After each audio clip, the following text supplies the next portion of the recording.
Chapter 909.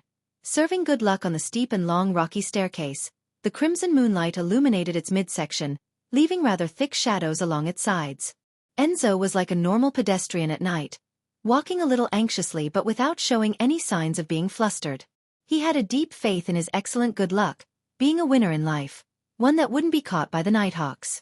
Seeing that he would be done after a few more flights of steps, Enzo, who was once a monster, suddenly sensed something as he turned his head to look at the shadows in the lowest point of the staircase.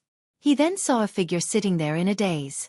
His looks and figure appeared rather indistinct due to the lighting, and he was dressed in the standard outfit of someone from East Balam.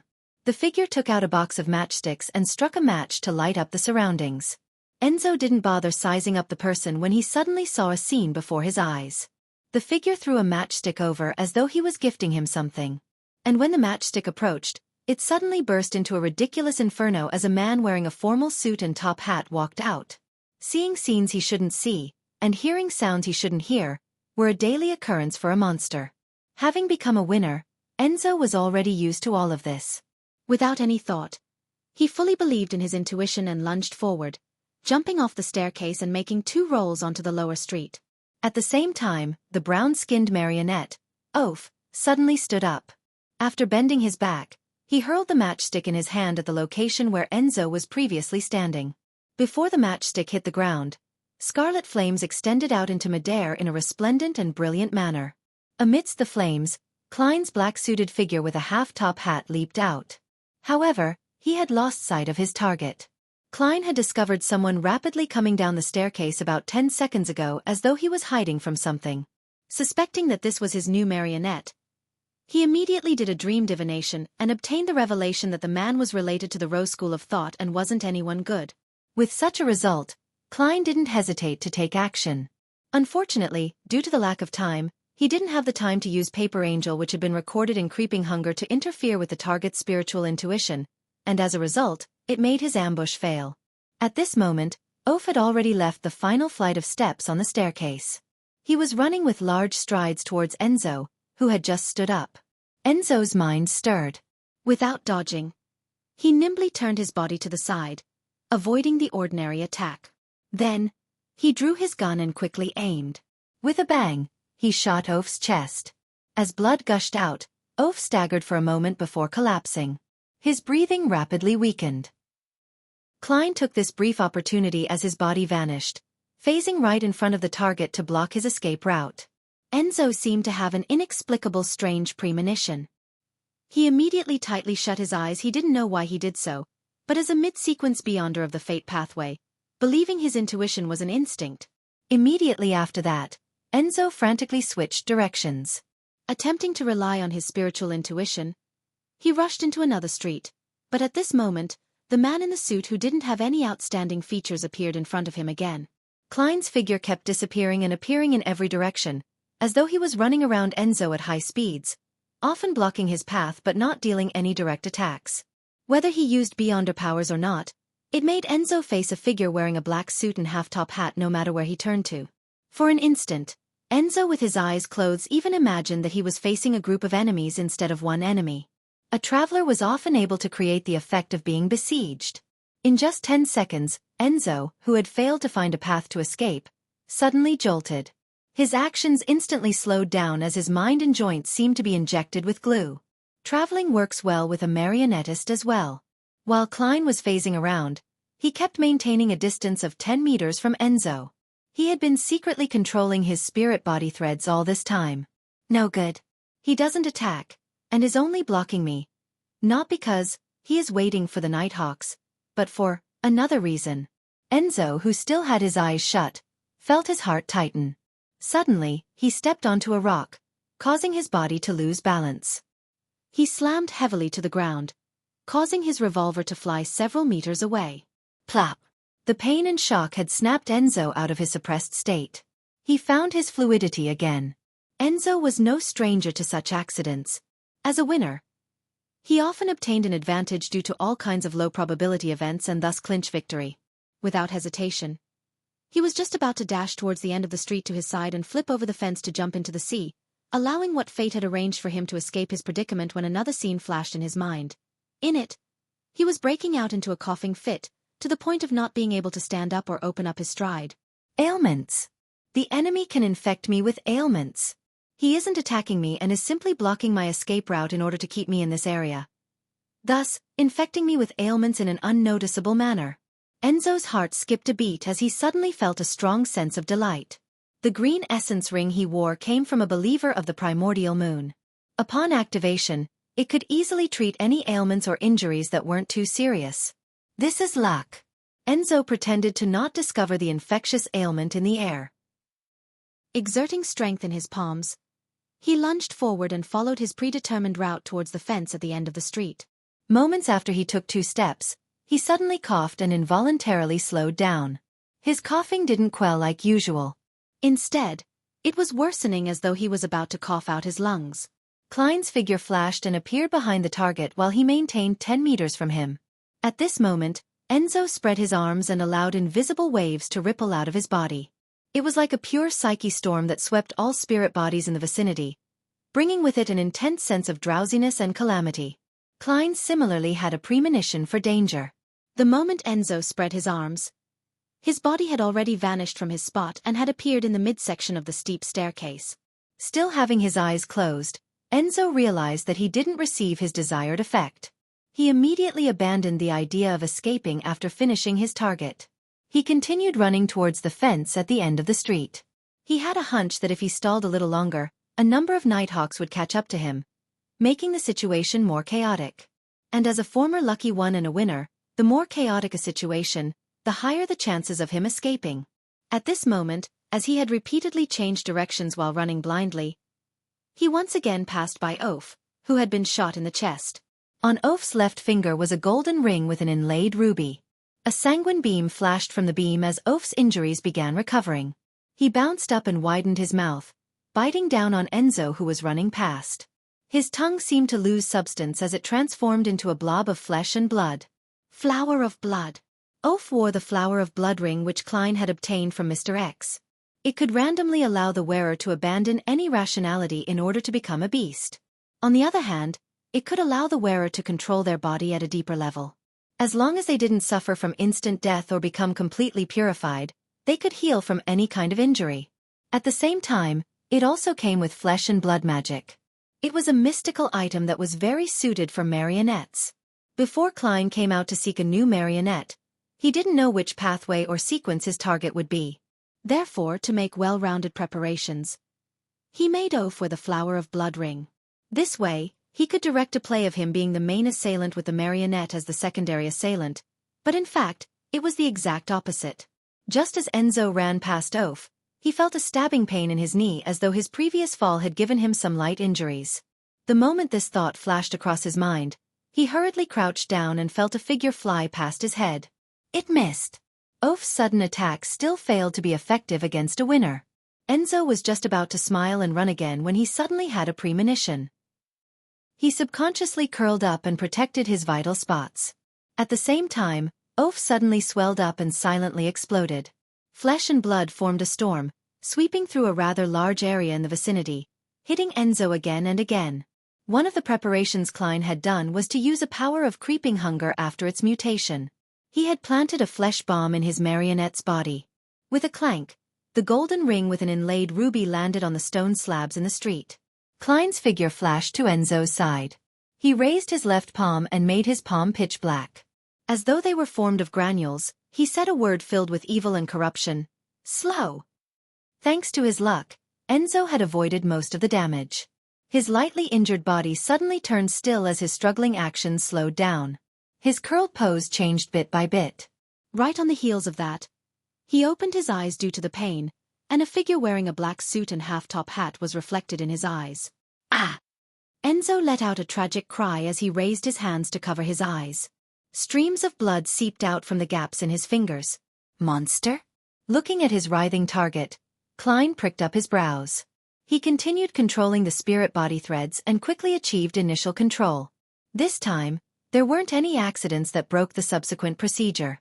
In a half-crazy state with scales growing from his body, Enzo was powerless to resist. Klein rather smoothly deepened his control. Time ticked by when Enzo suddenly stood up and converged the protruded snake-like scales. He pressed his hand to his chest and bowed at Klein. Then, he walked to the side and bent down to pick up the golden ring with the inlaid ruby. Wearing it on his left hand's index finger, it matched the emerald ring on his other hand. Klein held back the urge of looking at himself with his new marionette. He got Enzo to clear up the scene of the remnant flesh and any traces left behind. After doing all of this, he walked into the shadows with his marionette and quickly vanished. Chapter 9-10 Monster Pathway. A few minutes later, Daly Simone and Leonard Mitchell, who had repeatedly made errors in judgment, finally arrived at the top of the steep staircase. They proceeded down the steps at a very slow speed, cautious of their surroundings, and they were ready to enter combat at any moment. However, they failed to encounter any abnormalities even when they reached the bottom of the flight of stairs. They didn't even find any useful clues. Daly grabbed onto the wind, cupped her hand to her ear, and listened carefully. A few seconds later she looked around her and said, "There was a gunshot. A weapon once dropped around the street bend. Tis that man named Enzo is dead." "Who did it?" Leonard asked in surprise. From his point of view, due to the repeated failures they had encountered, Enzo had easily escaped their pursuit. The possibility of a Rose School of Thought monitor silencing him and wiping away any clues was zero. If that were the case, who could have killed that Beyonder who was suspected to be a Sequence 5 or 6? It needed to be mentioned that the Red Gloves had used a sealed artifact to implement anti-divination before they carried out tonight's operation. It was unlikely for anyone to predict it ahead of time and wait there to hunt the escaping Enzo. Daly shook her head. Those little guys didn't see anything. It's likely a Beyonder who's good at anti-divination. Perhaps it's Enzo's enemy, and they had been planning to act tonight. She simply offered a guess of hers, and the duo began independently searching the nearby streets to see if they could find any missed clues. Taking this opportunity, Leonard circled to a fence in a particular street. Suppressing his tone, he asked, "Old man, did you discover anything?" Inside him, Pallas Zoroast replied after 3 seconds, "You should have heard a tragic scream and had used that to correct the direction of your pursuit effort." It was let out by Enzo. He had apparently seen something extremely terrifying and indescribable, something that could directly cause damage and corruption to his soul body. Leonard was taken aback for a moment. He narrowed his eyes as he repeated softly, "Extremely terrifying and indescribable." Inside the inn, Klein teleported back with his new marionette. He then made his marionette stand to his side as he sat down. As he sized up his marionette, he sighed. A Beyonder of the Monster Pathway. But he's still inferior to Senor. There's no way for him to hide in a gold coin for ease of transport. I can only let him follow beside me. From his Beyonder sequence, he isn't a core member of the Rose School of Thought, but his sequence isn't too low. Some importance must have been placed on him. That also means that if I don't disguise him, it's very easy for me to be targeted by the Rose School of Thought. On the contrary, I can probably use him as bait to fish for another wraith. When the time comes, he can walk alone while I hide 200 meters away to wait for the bait to be hooked. No, I can't. I mustn't let greed get to my head. The southern continent is where the Rose School of Thought is active. Once I expose my location, with how much importance the Mother Tree of Desire places on me, not only will a saint come, even an angel might appear. Yes, it's better if I disguise this marionette. As a faceless, I'm quite skilled at disguises. Then, I'll continue using mystical methods to find my next marionette. I'll wait for Danitz to finish his investigation, and for Mr. Azek to come find me. Klein quickly made up his mind. Using a myriad of means, he gained an understanding of his new marionette's level and Beyonder powers. He was a Sequence 5 winner of the Fate Pathway. In this pathway, a Sequence 9 monster was one who had super high spiritual perception. They often heard sounds others couldn't hear, and also see things others couldn't see. This allowed them to occasionally see the future, and have an acute intuition for danger.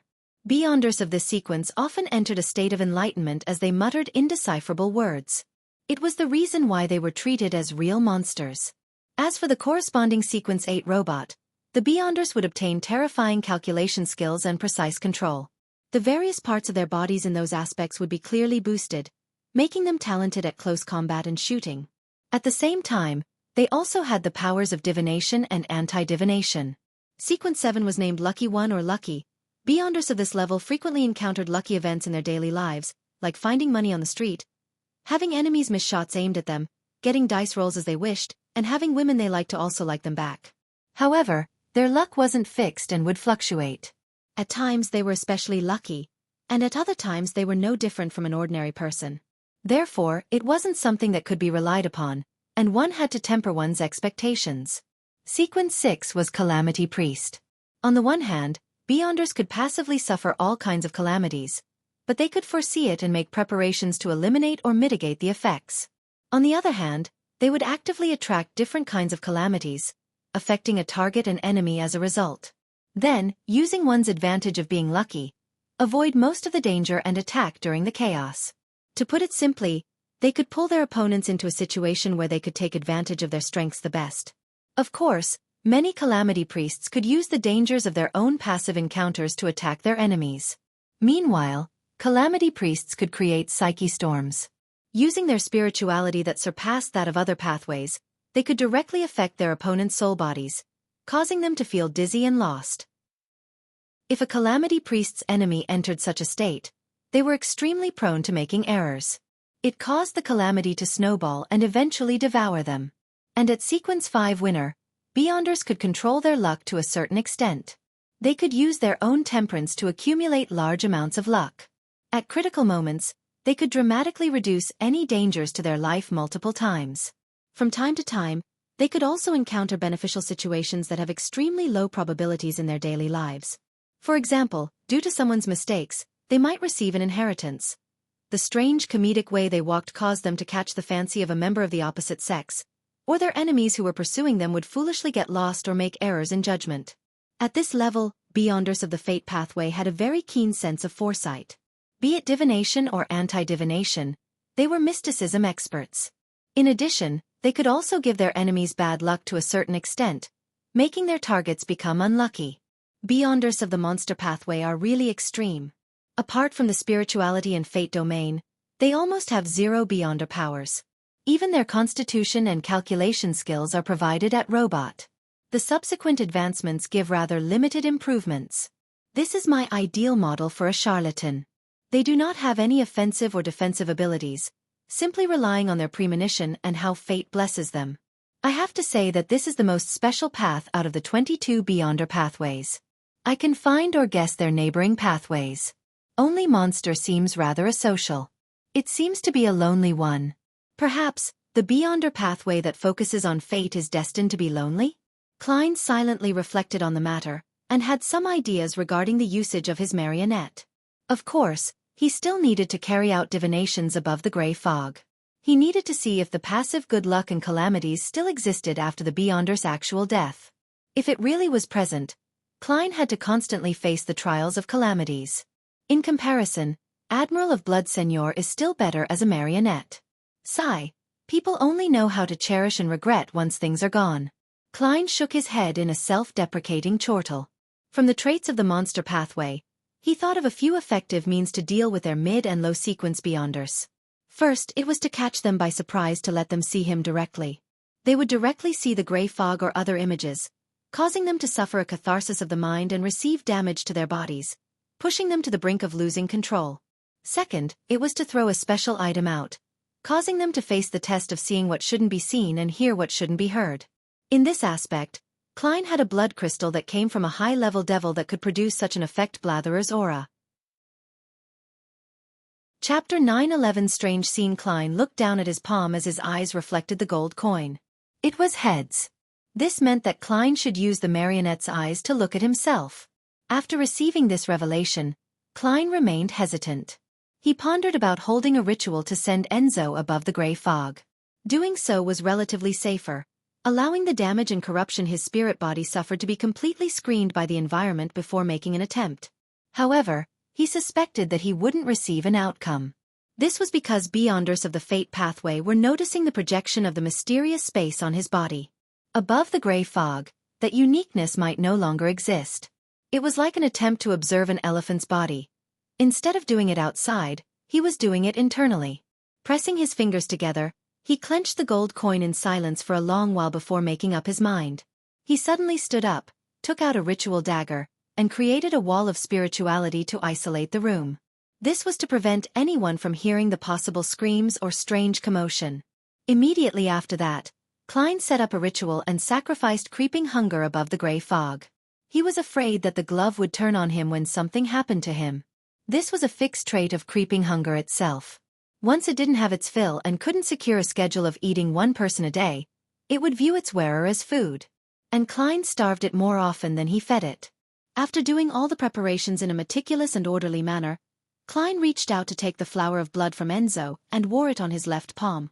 This ensured that he could recover even if he suffered any serious physical damage. At the moment he was about to wear it, Klein thought for a moment and paused. Taking a piece of paper he wrote, "Remember to take off the ring." He was worried that he wouldn't take flower of blood off after his experiment due to his lowered intelligence. When that happens, perhaps I need a beautiful princess to wake me up with a kiss. No, take off my ring. Klein gave a self-deprecating laugh and exhaled. Removing his outerwear, he wore the ring. Then, he cast his gaze at his new marionette, winner Enzo. The sense of crisis and nervousness was inevitable, but as long as he made up his mind, the experienced him could only forge ahead without flinching. After doing some adjustments and entering a state of cogitation, Klein made the marionette slowly turn around to look at him. With the winner's eyes, he first saw a layer of thin, emanating grayish-white fog. Amidst the fog, there was a resplendent door of light that was tainted with bluish blackness. The door of light was formed from countless layers of spherical light. Each spherical light enveloped squirming maggots. Some of them were transparent, others translucent. They had complicated and indescribable symbols and patterns that had profound meanings. Before Klein could discern the actual details, he felt his mind buzz as he lost consciousness. After an unknown period of time, he slowly woke up. He had momentarily lost his memory, almost imagining that he had slept till daybreak. What happened? It's still dark outside. Klein sat up with a push of his hands, only to realize that he was on the ground. At this moment, he caught sight of Enzo through the corner of his eye. Plenty of scenes and voices suddenly surged through his mind. That's right. I was trying to figure out what beyonders of the monster pathway can see from my body. I suffered too much stimulation and fainted immediately? I still vaguely remember painful screaming. Was that me? Klein, who had recovered his memories, hurriedly inspected his condition. He was surprised to see a bloody, gruesome wound on his body, as though something was about to tear out of it. At this moment, flesh was squirming in the wound, reforming at an abnormally fast speed. Klein then looked to the ground and saw that there was blood that had outlined a silhouette of where he was lying down. Thankfully, I wore flower of blood. Otherwise, I might have slowly died due to the heavy injuries brought about by the breakdown of my body. After I resurrect, I wonder if I'll be in a human form or a monster form. Klein raised his hand and rubbed his temples as he scanned his surroundings. He found that the furniture had toppled, but the wall of spirituality remained intact. He heaved a sigh of relief, confirming that the abnormality was only limited to himself and a small area around him. Nothing had spread. And from the speed at which his wound was recovering at, Klein determined that he hadn't been unconscious for more than a minute. He picked up the chair and sat down, feeling as though he had forgotten something, but he just couldn't recall what. Only when he instinctively cleared the area did he see a note with the words, "Remember to take off the ring." Only then was he enlightened as he removed the golden ruby ring on his left hand. More memories surfaced as Klein shook his head and muttered with a lingering sense of fear and amusement. Luck is really important at times. If the negative effects of the flower of blood randomly reached its peak potency, I might not be able to recognize those words and fail to be reminded. Seeing that he had mostly recovered from his wound, he made Enzo wear flower of blood and take off green essence. Using the latter's treatment, Klein no longer felt any discomfort. He focused his attention back on the scene he saw. It was a scene that beyonders of the fate pathway saw on him. A door of light tainted with bluish black. Countless spherical lights. Transparent and translucent maggots clumped together. Symbols and patterns that are mystically complicated, hiding plenty of knowledge but giving zero feedback to others. What do these represent? This is a particular mythical creature form that corresponds to the mysterious space above the gray fog? It's one that belongs to a sequence, O true God? Due to the gray fog screening, only beyonders of the fate pathway can see it directly, suffering the visual impact and corruption? Likewise, it's also because of the gray fog screening that those beyonders don't directly break down as though they are seeing a deity with their own eyes while also not receiving any knowledge? Klein thought for a moment and began to use divination to decipher the hidden meaning. The door of light seems to resemble the symbol behind the apprentice's chair. It might also point to Mr. Door. Countless stacked spherical light is identical to my cogitation. And the latter stems from the mythical systems as described by some novels from Earth. Influenced, my subconscious chose the most relevant and closely matching memory? Or could it be that my choice influences the expression of the scene from the gray fog? The distorted and transparent maggots are similar to the clump of maggots on the gigantic throne on the main peak of the Hornaces mountain range. But there are some tiny differences. That sequence, oh, the fool of the seer pathway? I didn't manage to see the translucent ones clearly. It's hard to tell. Also, the bluish-black color keeps making me connect it to the depths of the mysterious space that I can't reach. Back when I stood on the highest step of the staircase of light, I could see some hints of bluish-black on the cloud-like mass that condensed in midair. Klein thought about it for quite some time but failed to receive an answer. All he could do was keep it at the back of his mind and analyze it when he had more information and clues. After clearing the scene, he took 4 steps counterclockwise and went above the gray fog. He planned on doing a thorough inspection of his physical condition and confirm if Enzo still had any passive luck or bad luck. Biome. In the poverty district, in a dilapidated house that wasn't too big. Admiral of Stars Katlia was sitting behind a table looking at the door when she heard a unique knocking pattern on the door. "Come on in."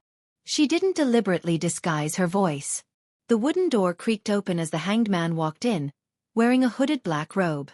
Seeing his suspicious disguise, Katlia nudged her heavy glasses and said with a smile, "If you were to walk out like this, you would be surrounded by the members of the Church of Storms within 5 minutes." She didn't wear any disguise because she knew that the matter of her permitting Gehrman Sparrow to board the future had long spread across the seas. It wasn't difficult for the hanged man to guess that Admiral of Stars was Ma'am Hermit. Alger didn't directly reply to her. As he closed the door, he pulled out a chair and snapped back. "It's the same for you." He meant that Admiral of Stars was just second to Admiral Hell amongst the 7 pirate admirals. Furthermore, she was suspected to have deep connections to Gehrman Sparrow. She was a target of pursuit by the Church of Storms and Church of Evernight. Her bounty had risen to £45,000, and no matter which city she was in, it only spelled trouble once she was recognized due to not being disguised. Katlia nodded slightly and turned to look at the hanged man's hooded face. "In front of me, such a disguise is meaningless. However, I respect your choice." She continued wearing her glasses. She has a domineering stance and great confidence. As expected of the Admiral of Stars, Alger, who was wearing a mask under the hood, didn't harp on the disguise as he went straight to the point. "Thank you for providing me with assistance." Katlia placed her right hand on her left elbow. "I'm curious. With your present strength and the resources you have, you should be able to resolve the artisan's problem even without my help. Why are you being excessive?" Alger was already prepared as he succinctly replied, "I do not wish to become a topic of discussion for others." Katlia seemed to grasp the meaning in between the lines. Pondering for a few seconds, she said, "I need more information." Alger nodded lightly and said, "According to my observations and guesses, the artisan is likely controlled by those who believe in the primordial moon. The latter belong to the original faction of the southern continent, not the traitors of the life school of thought." Katlia's expression remained unperturbed as she thought for a moment. "Why don't you find Mr. Moon? He should be very interested in such matters." Alger curled his lips and replied in a normal tone, "If we aren't able to resolve it, I might do so." Chapter 9:12 Origins of the Artisan. Katlia understood the hanged man. If the problem was too serious, they could use the moon to involve the entire Sanguine race. They could then minimize their losses in the chaos and obtain some benefits. She then smiled and said, "If the situation is that serious, why not directly find the world? That seems to make things simple." Alger remained silent for a few seconds before saying, "I have to prove my ability at handling problems, therefore that's the final resort." After hearing his reply, Katlia immediately made some connections. The hanged man places great importance on the way Gehrman Sparrow views him. It's because he's a blessed of Mr. Fool? Also, his attitude is rather identical to the political jokes of Backlund and Trier. When facing a problem or having committed a mistake, the first reaction is to suppress the matter and find other methods to resolve it. They cannot let their superior or consignor know about it. This means that the hanged man was once or is currently a member of a powerful faction with a strict hierarchy. It influenced him and made him grasp similar traits. The Church of Storms? No, such a person would be an oddity. The fleet of the King of the Five Seas? Amidst her thoughts, the pirate admiral nudged her heavy glasses and steered the topic back. Continue describing the artisan. Alger appeared to have prepared a script.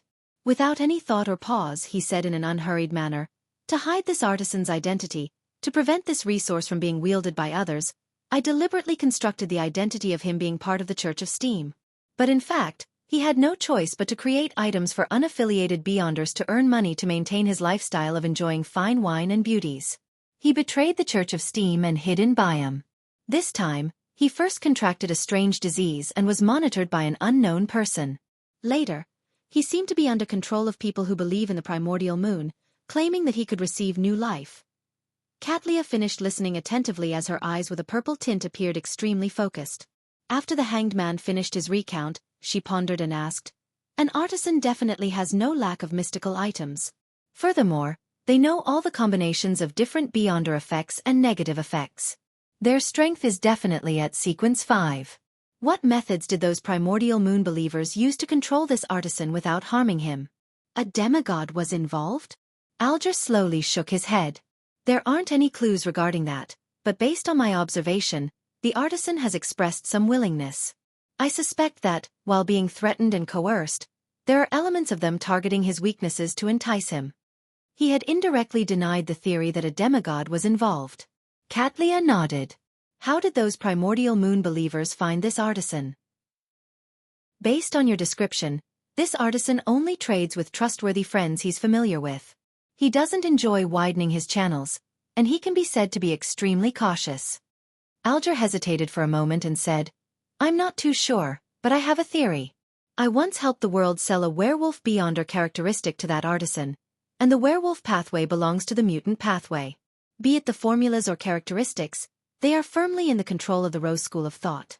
There are seldom any leaks. Likewise, those people who believe in the primordial moon in the southern continent basically belong to the Rose School of Thought. Katlia added inwardly, having figured out the hanged man's theory. He suspected that the werewolf Beyonder characteristic had a latent problem that involved a secret existence. This resulted in the artisan being targeted by the Rose School of Thought.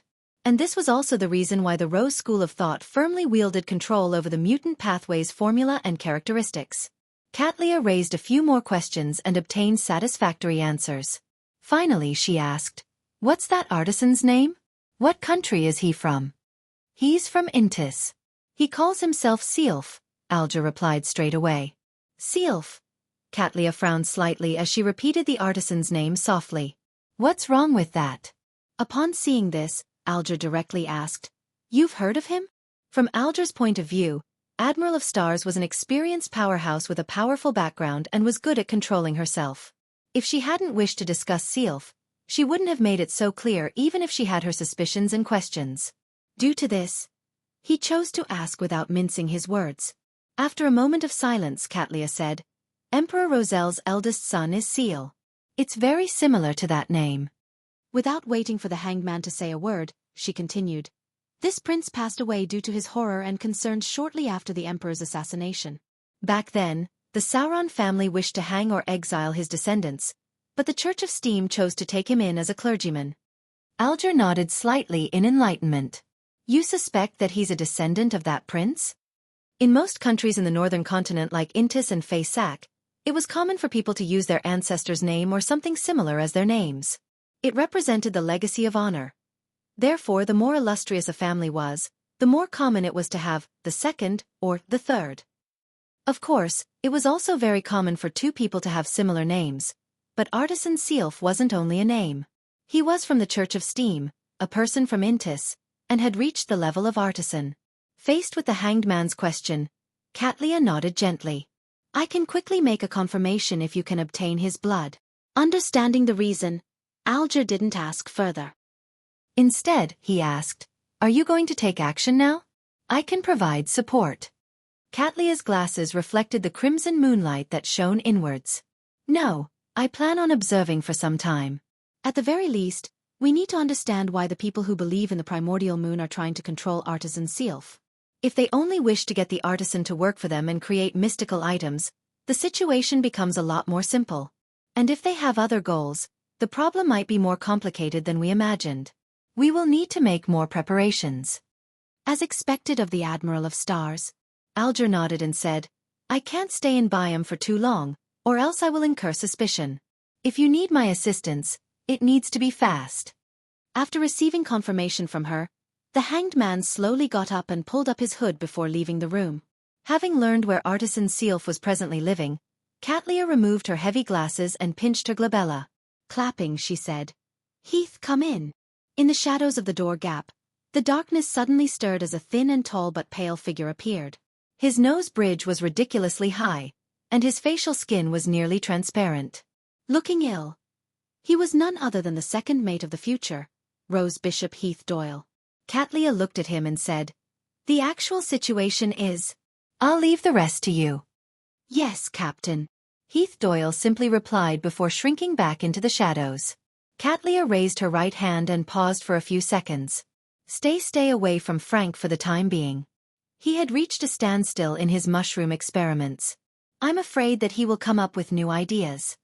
The location of my second marionette. Klein held 2 branches as he repeatedly chanted without seeing them move. This meant a divination failure or that Colane City didn't have a second marionette that suited him well. From the looks of it, mysticism methods are temporarily useless. I'll pack up tomorrow and leave. Klein mumbled and threw the branches into the trash can. Standing beside him was Enzo. Although he didn't dare to directly look at his master and was only looking at the ground, he skillfully made a cup of black tea and offered it to Klein. Compared to before, this winner now had red skin that was nearly peeling due to sunburn. After all of this turned for the better, he would have a swarthy tan. To disguise his new marionette and prevent the Rose School of Thought from recognizing him, Klein had brought this gentleman on a trip to the beach which received strong sunlight. He was then left exposed to the sun for prolonged periods of time. Meanwhile, he controlled the marionette to shave off most of his hair, leaving a thin layer. With the trimming of his brows, contouring his face with powder, and wearing shades, Enzo seemed to transform into another person. Even the most familiar of friends of his might find it difficult to recognize him unless the person was a faceless. Apart from a disguise in the real world, Klein also did some mysticism management. Firstly, he used the paper angel's embrace, and second, he carried Azek's copper whistle along with it. In addition, he also determined that a winner's passive luck and calamity trait was ineffective. However, he had no idea if it was because of its status as a marionette, or if it was due to the gray fog. Receiving the tea and taking a sip, Klein cast his gaze at the map of East and West Balam on the coffee table. He considered where he could find his second marionette. At this moment, the colors around him suddenly saturated as though an artist had contoured the area with paint. Right on the heels of that, a figure appeared beside Enzo. He was wearing a silk top hat and a black suit. With a medium build, he had bronze skin and eyes that seemed to see the vicissitudes of life. He had soft facial features, and beneath his right ear was a tiny black mole. He was none other than Azek Eggers. Mr. Azek is finally here. Klein was first delighted before he noticed that he had appeared beside his marionette. This made an amusing scene surface in his mind. Mr. Azek, who had relied on the copper whistle to locate him, had done the same as he usually did, grabbing the copper whistle's wielder by the shoulder, and had left using the spirit world the moment he appeared. And all Klein could do was watch helplessly, trying to stop him with outstretched arms. But being a tad bit slow, he couldn't help but clam up. Azek appeared more reticent than before. Looking at Klein, who had a new face, he asked, "Are you ready?" Chapter 9:13 Klein's preparatory work ready. Of course not. Klein smiled as he pointed at Enzo. That glove still needs sealing. As he spoke, the badly sunburnt Enzo removed the human-skinned glove from his right hand with his left hand, which wore the flower of blood and green essence rings. It was Creeping Hunger. Normally, Klein tended to throw Creeping Hunger above the gray fog when it wasn't in use. After all, the glove's original seal had been disabled after its mutation. It needed to consume a living person on a daily basis. Otherwise, it would feast on the wearer. However, considering how Mr. Azek had already replied, it was very likely that he would meet him soon. Finally, he decided to keep Creeping Hunger in the real world unless there were unique circumstances. After all, he could already imagine the scene of Mr. Azek arriving. He didn't wish for such a conversation to happen. "Didn't you say that the glove needs sealing?" Yes. Give me a second. I need to use the washroom. Or, are you ready? No. Give me a second.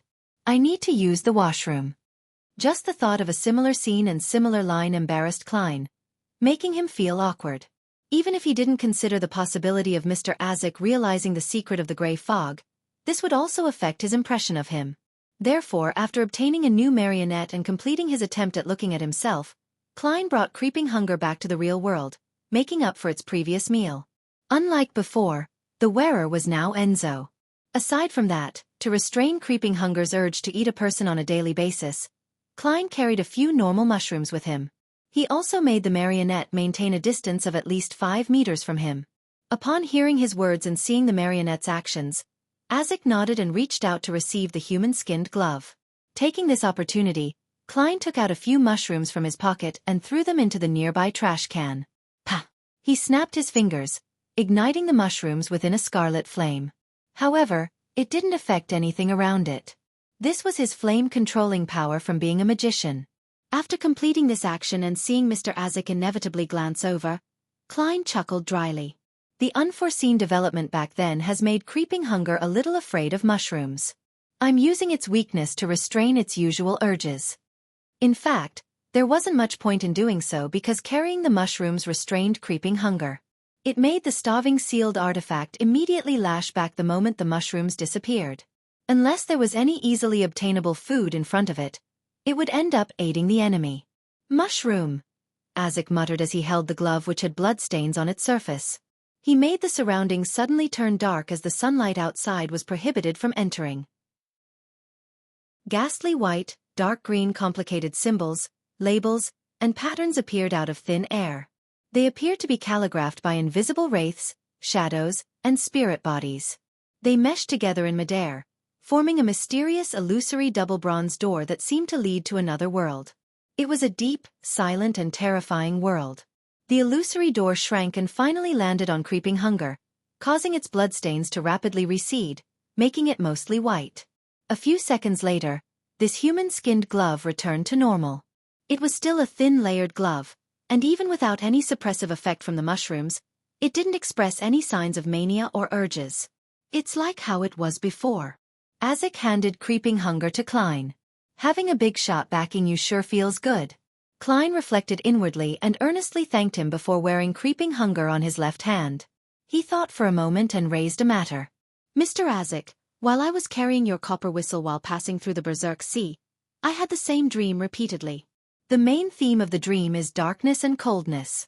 In an inverted underground mausoleum, there were countless coffins with a deceased body inside. On their backs were dense white feathers. Those feathers were tainted with pale yellow oil, and deep inside the mausoleum was a blob of black fog that enveloped everything. In the dream, you and I were exploring the mausoleum. We triggered something, causing the black fog to produce panting sounds as thin illusory black tubes were extended. I would jolt myself awake whenever I reached this point in the dream. This seems to be similar to the byproduct of the Numinous Episcopat's artificial death project that previously appeared. Klein described in detail his divination of the copper whistle as a dream. He did this as a warning to Mr. Azik, as if to say that he shouldn't be too careless. After all, dream divination was, in a sense, equivalent to a dream, and Azik knew that he was a beyonder of the seer pathway.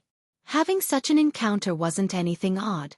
Having a revelation from a normal dream and getting a revelation from a dream divination only differed in one way. One being passive and the other active. Azik finished listening silently without cutting Klein off. At the end of that he nodded and said, "It's likely related to something death left in the Berserk Sea. From the looks of it, the Numinous Episcopat's artificial death project has had some qualitative progress. Mr. Azik lives up to being a fourth epic death consul. He doesn't belittle my dream at all." Klein raised his right hand and rubbed his face, turning into Gehrman Sparrow. He then said, "I only have one more thing I need to prepare. I need to confirm if Admiral Hell Ludwell isn't somewhere dangerous and that there aren't any Numinous Episcopate demigods around him." As for whether the Murloc cufflink was still on the ship, Klein didn't mention it. This was because he would check on it every few days. He believed that Admiral Hell had yet to discover the mystical item, or he might have already discovered it but had deliberately not moved it, hoping to lay an ambush for the crazy adventurer, Gehrman Sparrow. When he visited, Azek replied calmly, "That can be confirmed when we are nearby." "All right." Klein immediately made Enzo walk to the coat rack and pull out the golden cane. Seeing that there was nothing else, Azek reached out his right hand and grabbed Klein's shoulder. Klein also reached out his right palm to grab onto Enzo's shoulder. The surrounding colors suddenly changed. The reds became redder, and the blacks became blacker. They stacked against each other but were bright and discordant. The two men and the marionette began passing through the spirit world as the black gold inlaid cane danced ahead, pointing out the direction of Klein's lost Murloc cufflink. Before long, the cane fell down and was suspended in midair. Azek terminated the traveling, but they remained in the spirit world. He seemed to be watching something or listening in on something. After 2 to 3 seconds he said, "There aren't any problems." With that said, he brought Klein while Klein brought his marionette out of the spirit world. Meanwhile, Klein recalled the time he searched for clues to Azek's memories. Back then, the target was the ancient chronicles that Vice Admiral Ailment Tracy possessed. Back then, Azek had said, the problem isn't serious. But in the end, he faced Demonis of Unaging Katerina. "There aren't any problems." "All right, since you say so." Klein lampooned as he sized up his surroundings. It was a rather familiar environment. It was a huge ship with a mainly dark color with a ghostly green to it. It had a black tulip flag, as well as zombies, skeletons, wraiths, shadows, and other undying creatures. These creatures either directed the sails, patrolled the area, or did cannon drills. All of that proved that it was the flagship, Black Tulip, of Admiral Hell. Unlike Klein's last encounter, the Black Tulip had quite a number of living beyonders. The silver-masked captain with an exaggerated rapier, frilly shirt, a gorgeous coat, and a triangular hat with a white skull on it, Admiral Hell Ludwell, was standing by the cabin's entrance looking over. Suddenly, the black ring on Ludwell's right hand trembled and glimmered. The pale white flame in the arrogant pirate admiral's eyes wavered and finally constricted to its limits. Immediately, Ludwell bent his back, prostrated to the ground in front of Azek Eggers, and kissed the deck under the gaze of the either glazed, surprised, or lifeless eyes. Chapter 9:14 The calling. Deep inside the mausoleum upon seeing Admiral Hell Ludwell's reaction, Klein and the living crew of the Black Tulip could hardly believe their eyes. He originally imagined 2 scenarios. The first was Ludwell requesting help from a numinous episcopate demigod to ambush Gehrman Sparrow and the powerhouse backing him. This wasn't impossible since Sequence 7 of the Death Pathway was called Spirit Medium. They also had the ability to sense impending danger. The second was that Admiral Hell hadn't made any preparations. He tried resisting but ended up being easily finished off by Mr. Azek. Klein's plan was to have Mr. Azek deal with the demigod while he hunted Admiral Hell in the first scenario, so as to obtain his second marionette. If it were the second scenario, he could request Mr. Azek to watch by the side as he controlled his marionette to challenge Ludwell alone. During this process, he would use creeping hunger and hide in the shadows, doing his best to stay behind the scenes so as to digest his marionette potion faster. To his surprise, Admiral Hell didn't put up a fight at all. He directly prostrated himself and kissed the deck as though he was Azek's most loyal and humble servant. "How are we going to come to blows now?" Klein stared ahead blankly, somewhat at a loss for words. And it was silent across the ship. Azek raised his hand and pressed down on his silk hat as he walked towards the prostrating Ludwell at a decent pace. 1 step. 2 steps. 3 steps. He stopped in front of Ludwell and said with a deep voice, "What stage has the numinous episcopate's artificial death project reached?" Ludwell kept his forehead peeled to the ground as he hoarsely replied, "Artificial death can already influence high-sequence beyonders who failed their advancements, but it is still unable to reply to prayers and rituals." After the description, he slightly raised his torso and took off the black, square-shaped ring from his right hand. Then, with both hands, he offered it in front of him. Silently, the ring seemed to be dragged by countless spirit bodies as it flew up and landed in Azek's palm. Azek studied it for a few seconds before wearing it on his left index finger. Suddenly, a terrifying and profound feeling was emanated from his body. The zombies and skeletons who were either naked or wearing rotten leather armor, genuflected, bowing their heads as though they only dared to look at his boots. The flying wraiths and shadows landed on the deck and clung closely to it. None of them dared to float in midair again. The other pirates aboard the ship plopped to their knees, plastering their faces to the deck without daring to raise them. Klein stood to the side, watching Mr. Azek's back and the suddenly empty scene. He turned agape, but he didn't say a word. Azek took another 2 steps forward and came to Admiral Hell's side. We can make decisions after receiving more detailed information from them. Azek fell silent for a few seconds. A voice there is calling out to me. Klein turned his head to look at Mr. Azek. He saw that this man with soft facial features and weathered eyes had his facial contours furrowed. He no longer had that slight curve to his lips. Colors flashed by quickly as Azek brought Klein through the pitch-black storm that enveloped the Berserk Sea. At this moment, the dark square ring and the exquisite ancient brass whistle shimmered slightly, illuminating Azek's face. This death consul who had lived through the 4th epoch closed his eyes as he silently listened to a shout that came from an unknown location. Then, he suddenly clenched his right hand. All the scenery from the nearby spirit world was imploding, turning into a slowly spinning black vortex whose borders couldn't be seen.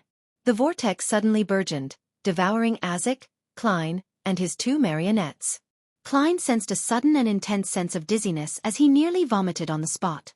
He recovered after an unknown period of time, realizing that he was inside a dark, cold mausoleum. Around him were open coffins, and inside them were rotting corpses with white feathers on their backs. Although I warned Mr. Azek, we still ended up here. Klein was taken aback for a second as he suddenly felt a deep sense of helplessness. He turned his head to look to the side and saw Azek standing near him. He was staring intently at the flights of stairs that led deep into the mausoleum. There was a thick black gas emanating in the area as they slowly swirled like smog.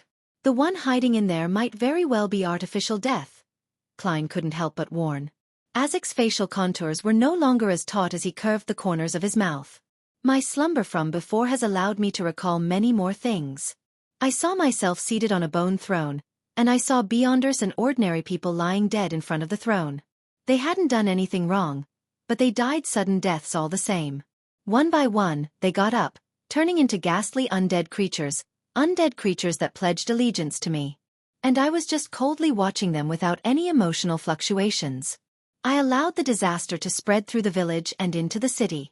This made me feel unlike myself. However, I also knew very well that this might be the real me. As Death Consul from the 4th Epoch's Balam Empire? Klein's lips quivered slightly before he pursed them tightly. Azek rubbed his temples and continued in an unperturbed tone. I sense myself returning to that past. Chapter 9:15 Another, me. Without waiting for Klein's reply, Azek, who was staring intently deep into the mausoleum, continued, I still remember my resurrection after my first death. I was lying in a pale white coffin, and I staggered to my feet. I was feeling horrified, having no idea what was happening. Nor did I know where I was. Before the clergyman collected my corpse for purification, I escaped, stumbling along the way like a wandering ghost. I crossed grasslands, villagers, and cities. I couldn't recall who I was or where I came from. No matter where I went back then, I would hear all kinds of sobbing. When I watched priests presiding over mass burials, I felt sorrow in every corner. Later, I happened to rescue a noble lady and entered her manor. She was a bright and lively girl, and I was like a feral beast from the jungle. I was sensitive, suspicious, self-abased, afraid, and I often showed a cold, indifferent, cruel side that didn't match the morality of a human. She was very curious about me. No matter how I avoided her or what terrible things I did, she would approach me, infecting me with her smile. She would use interesting matters to influence me, and without realizing it, I got used to her pranks and her existence. We secretly got together. She was very worried that her father wouldn't agree to her marriage to a former tramp and present servant. Seeing her melancholic smile, I had the feeling of blood gushing through me for the first time. I rashly told her that I was leaving, but I would return with an aristocratic title and a bridal garland. I joined the army, becoming a knight. I raised a 3-meter lance and charged at enemies. Thanks to the chaos of the 4th Epoch's wake in the northern continent, I became a baron and obtained a fief I could call my own. I abided by my promise, and with the king's conferment letter, family emblem, a knight's medal ribbon, and my self-made garland, I married my bride. Upon saying this, Azek's expression gradually turned gentle, as though he was reminiscing and recalling something.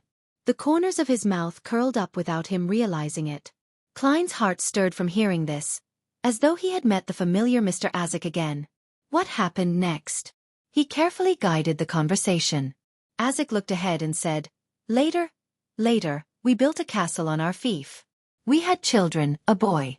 He grew up very quickly, and I could tell that he would grow up to be tall and stout. He enjoyed combat, often running around while dragging a broadsword, claiming that he wanted to become a knight. I thought it was just child's talk that wouldn't last. However, even if he broke his leg or hurt his head, he didn't abandon his training. He thought that I wouldn't be able to see him if he hid in his room grimacing while tending to his wound. He underestimated his father. All the spirits in the fief were secretly under my service. Year after year passed. I recovered more and more of my memories. My wife often grumbled that the castle was too cold and dark and that she wished to go somewhere with sunlight and warmth. I satisfied her request, but it was only much later that I realized that it wasn't because she disliked staying in the castle, but that she was afraid of the changes happening to me. She was afraid of the colder me who was becoming a stranger. She never told me these things, spending time with me like she always did. We spent a beautiful time by the seaside in the south, and we even thought of having a second child, but unfortunately, we didn't succeed. It was only when I sensed that my next death was approaching did I return to the fief, to my castle. My son, that boy told me that he wished to head to Backlund to become an attendant to viscounts or earls and begin his journey as a knight. I asked him why he had made such a choice when he was only around 10. He told me that I was his idol and role model. He wished to become a noble by being a knight like me without the help of his parents. Back then, I had already recovered most of my memories. Faced with that child, I always felt a little awkward, unfamiliar, and uncomfortable. But when I heard his answer, I still felt an indescribable joy, satisfaction, and pride. He was my son, completely different from the children I had back when I was in the Balam Empire. Klein knew that Mr. Azik was talking about his identity as Baron Lamud I, and the child who made him proud and satisfied had been poisoned to death in his middle age or advanced years. He was nailed in a coffin and even had his skull taken away by Insangwil.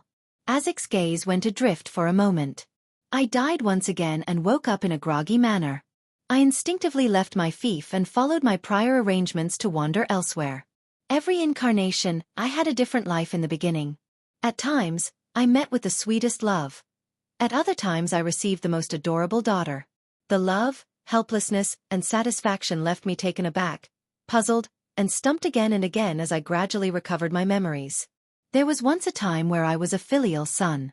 I gave my parents pride, a beautiful life, adorable grandsons and granddaughters.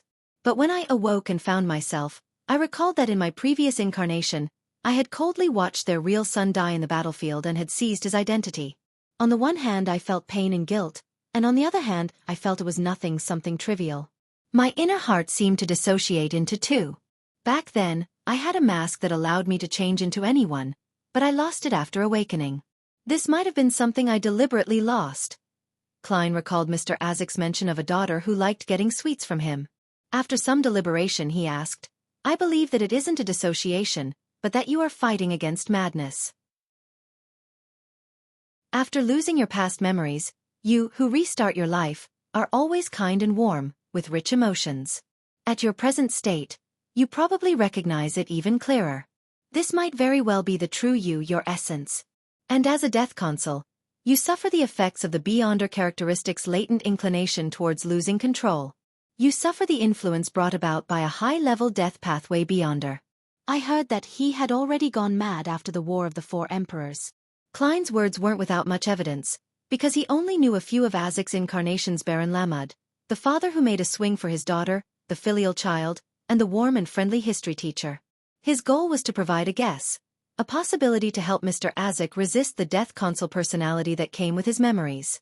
It allowed him to introspect his past incarnations and use this to achieve a particular compromise with himself that wouldn't be too cold. And as he spoke, he suddenly had a new idea. Without waiting for Azik to finish digesting what he had said, he hurriedly asked, Mr. Azik, do you know about an anchor? To secure themselves, the deities and angels use anchors to prevent the Beyonder characteristics' inclination towards losing control and stop madness from corrupting them. Yes. Azik retracted his gaze and nodded. Klein wasn't too sure, but he used a rather firm tone and said, Perhaps, your repeated memory loss to restart and live a new life is the anchor you use to resist madness and the loss of control. Do not abandon them. Do not forget them. That is you. After saying that, Klein added inwardly, "Anchor." Azek repeated this word as his mind seemed lost. After an unknown period of time, he suddenly sighed. This might be an explanation. At least, it lessens the intensity of my mental dissociation and conflicts. However, since I've already come this far, I should still head inside the mausoleum to see what's hiding there. Why is it summoning me, and what is causing me to die and revive again and again, losing my memories during the process only to find them again? This has troubled me for more than 1,000 years. It has troubled my every incarnation. I believe I can receive an answer today. The look in his eyes turned clearer as his voice seemed gentle, but there was an indescribable firmness in it. Klein wanted to stop him, but moments after he opened his mouth, he closed it again. Azek pressed down on his half-top hat. Without turning his head, he said with a gentle smile, "Remember to close your eyes." With that said, he walked forward, following the flights of stairs as he headed for the deep depths of the mausoleum. The wafting black fog didn't produce any more panting sounds. It slowly scattered into its surroundings, accentuating the illusory object that was coiled at the bottom. It was a massive feathered serpent that seemed to occupy an entire island. It had huge, dark green nearly black scales. Amidst the gaps were feathers covered in yellow oily stains. On every feather, there were thin illusory black tubes extending outwards. The exaggerated feathered serpent was both illusory and real. Its actual form was hardly describable. It seemed to be a combination of things incomprehensible to humans. Its eye sockets were burning with pale white flames. Its face was that of a human's. The face had bronze skin, and it had soft facial features. Beneath its right ear was a tiny black mole. It was another Azek Eggers. Chapter 9:16 Irresistible approach. Upon seeing this coiling feathered serpent deep inside the black fog, and a face at the top of the towering figure, Azek was first taken aback. Following that, the corner of his forehead throbbed as though he had been struck in the temple, splitting his head in two. Amidst the excruciating pain, several incontiguous scenes flashed in his mind. It was a feathered serpent with a face identical to his, even to the smallest detail. Above a silent land, there were countless pale corpses. Floating in midair, there were clouds stacked from bones that came from different species. Black tentacles that drilled out from the ground, with eyes that resembled dead fish at the tip of each tentacle. A transparent spirit body was forcefully pulled out of his body. After these flashing scenes, a pair of white flaming eyes that were on the brink of extinguishing glanced over. A white feather stained with yellow oil fluttered down, splitting Azek's transparent spirit body into two. One of the parts suddenly flew up and plunged inside the cloud of bones. The remaining part fused with a golden accessory that had appeared out of thin air. Amidst the pale white flames, it materialized back into a body of flesh and blood. This scene was like a thunder god's hammer striking down at Azek's mind, again and again, making the pain hardly bearable. He raised his hand to his head as his knees gradually buckled as he knelt on the staircase. He had finally recalled everything that had happened, and he understood the reason why he was constantly dying and reviving, always losing his memories and having to recover them every single time. His soul wasn't complete. Similarly, Azek also understood why the feathered serpent suppressing the entire space in the depths of the black fog had an identical face as his. It was him. That was the other Azek Eggers. And all of this was a concealed attempt before death's fall. If stitching souls existed, there was naturally the splitting of souls. At that moment, the crazy and powerful death had seemingly foreseen his outcome. Unwilling to die so simply, he secretly split the soul of his son, Balam Empire's death console. He took half of it away and used another item as a replacement, stitching it together with Azek's soul. It was a mystery if it was a deliberate arrangement of death, or if it was an unintended consequence of the Numinous Episcopate's artificial death project. The half-soul that had been taken away from artificial death had fused with the target of the artificial death project, the uniqueness of the death pathway. It made the latter gain certain innate abilities as it began influencing high-sequence beyonders of the corpse collector pathway, who had failed their advancement. And for the other half, although there was a replacement that prevented it from being incomplete, the incomplete soul resulted in repeated deaths and resurrection just like Sequence 4's undying. And due to the golden accessory inside his body, and the calling from the other half-soul, Azek, who started a brand new life every incarnation, would gradually recover his past memories with the passage of time. In the past, artificial death had attempted to identify the reason, but due to the natural recovery of his memories, he was often already close to death once more. he wasn't able to perform any in-depth investigations. Furthermore, the numinous Episcopate's artificial death project had been raised in the past few centuries. It was only in recent times that they received some level of success. That was why he never found the answer. Ha, ha, ha. At some point in time, Azek's hands had left his head. They were placed on the staircase as his throat produced a voice that didn't sound human. Drops of sweat dripped down his forehead and hit the stone steps in front of him. They spread out into a layer of pale yellow oil, growing out into dense white feathers. At that instant, he felt the other half of his soul calling out, as well as its desire. The two selves which had been separated for more than 1,000 years were eager to fuse as one, to be whole again. No!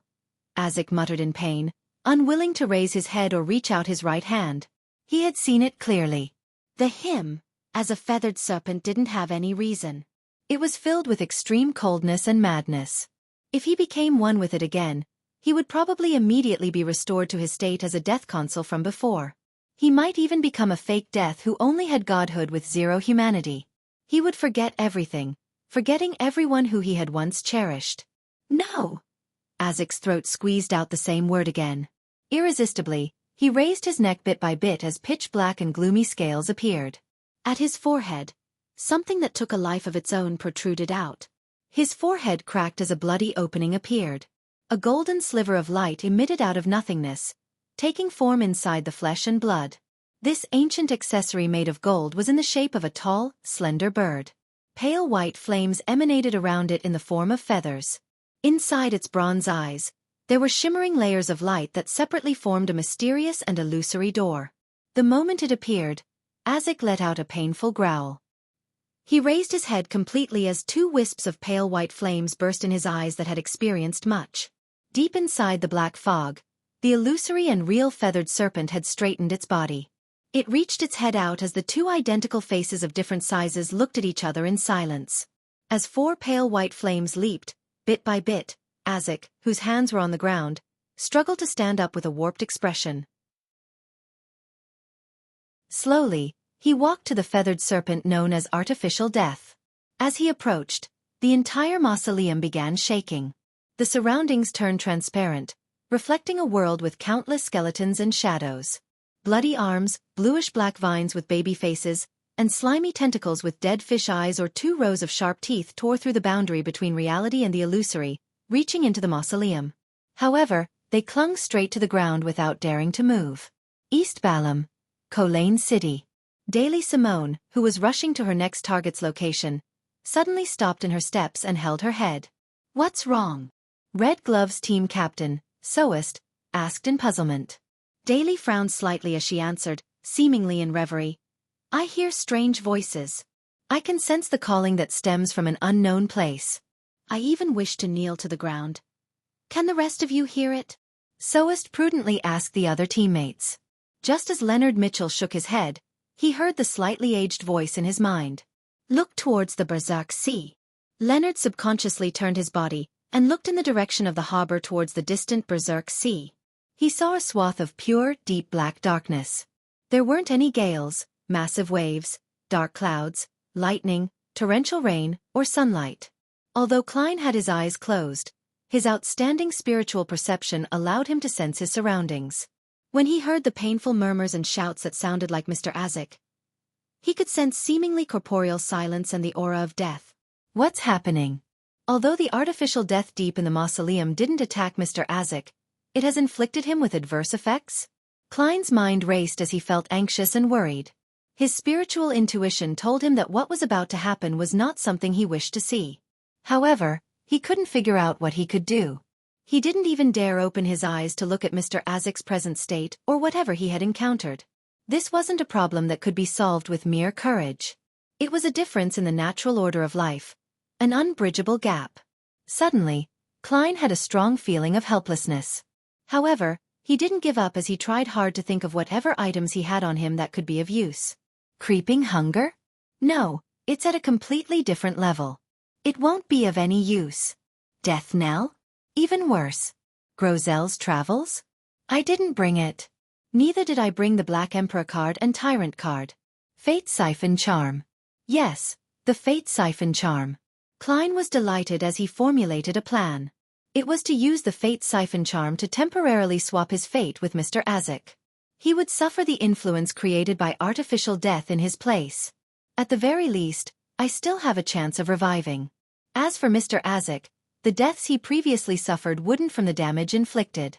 Who knows if he can awaken again in such a situation?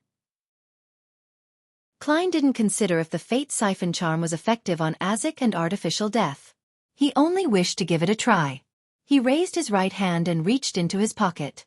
Then, there was a delay in his actions. His arm rose a little before landing back in its original location.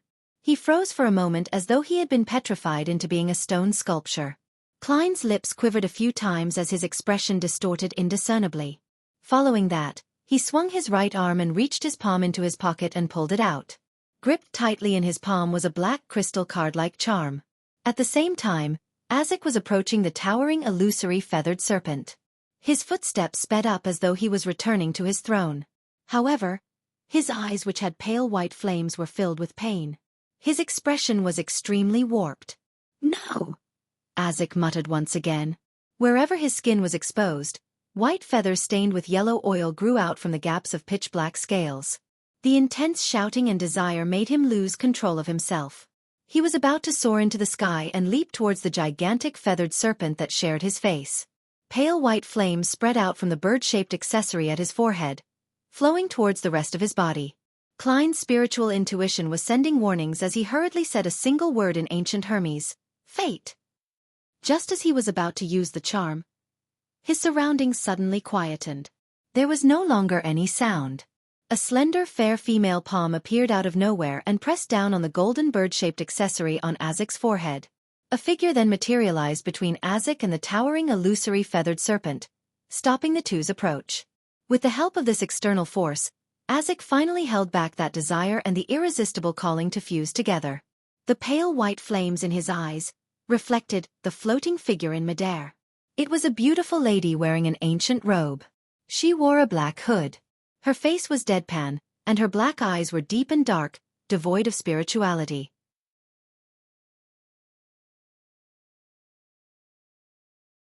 Chapter 917 Three Choices. The strange turn of events inside the mausoleum left Klein, who had his eyes closed and his spirituality converged, completely unaware of what was happening.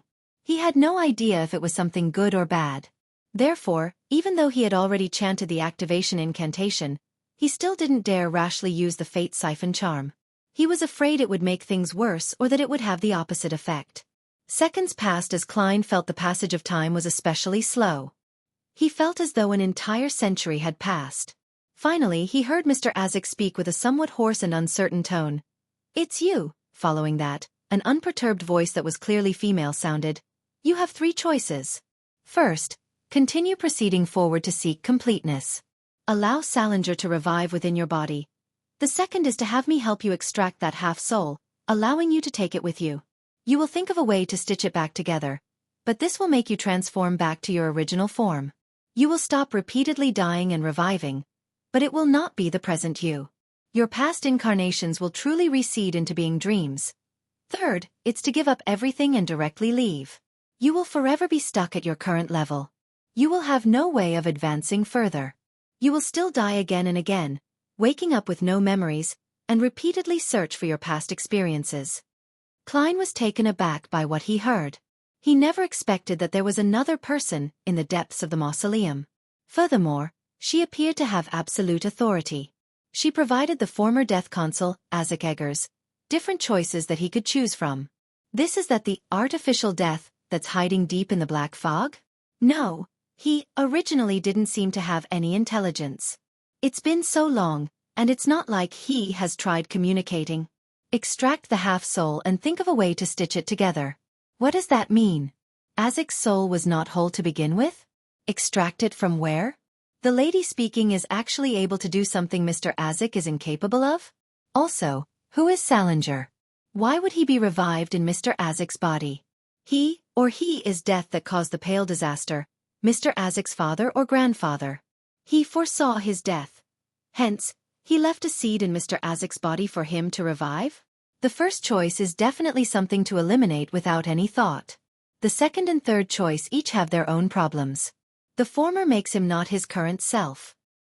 He will become an unfamiliar him. The latter is to suffer an undying curse for all eternity, never to receive salvation.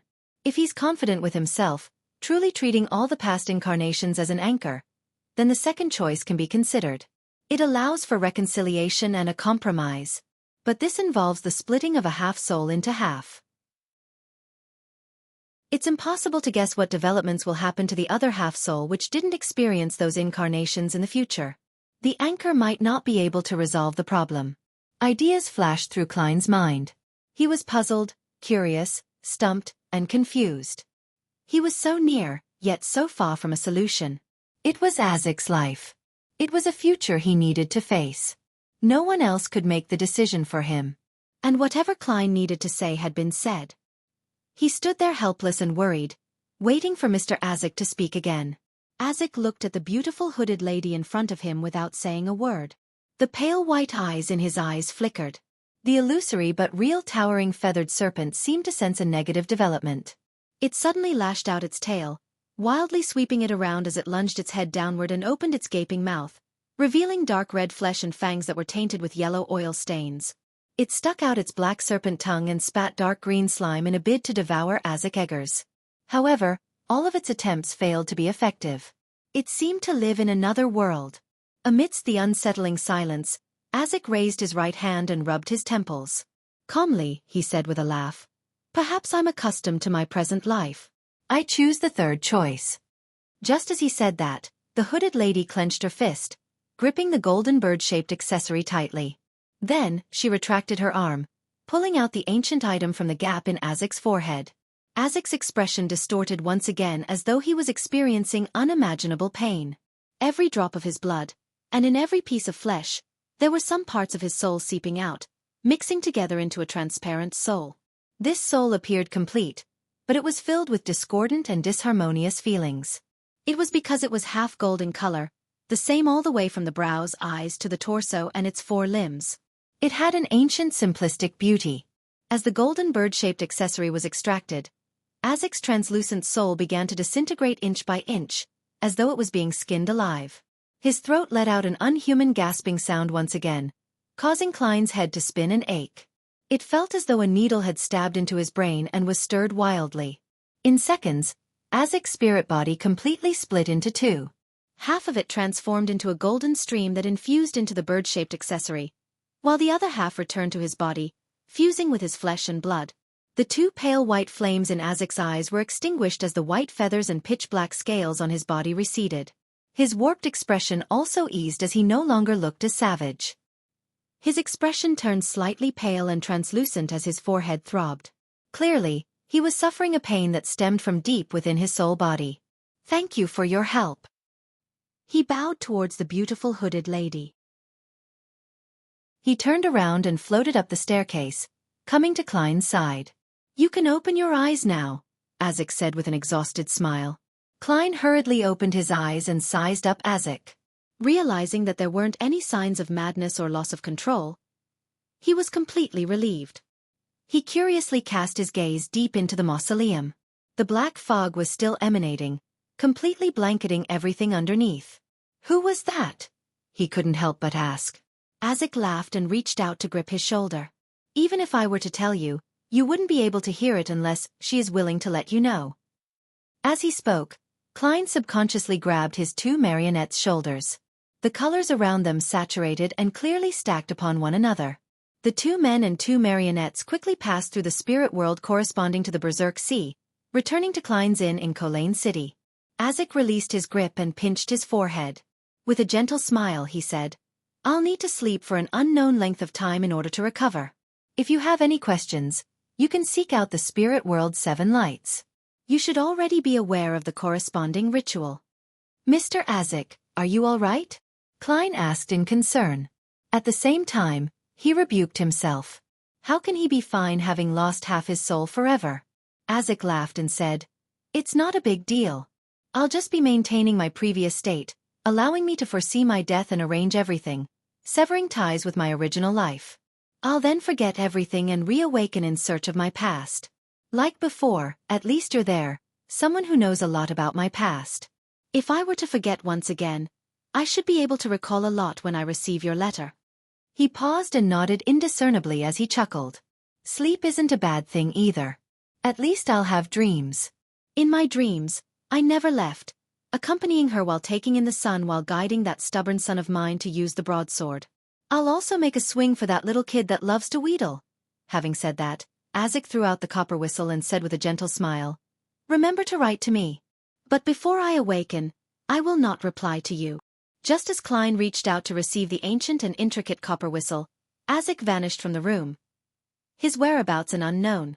After blankly watching this scene for a while, Klein suddenly let out a sigh. To go anywhere else from Colaine City by land, one needed to follow the spiraling path that led upwards. After passing through the different streets, one would arrive at the peak of the city. Then, one had to descend the mountain and enter a plain.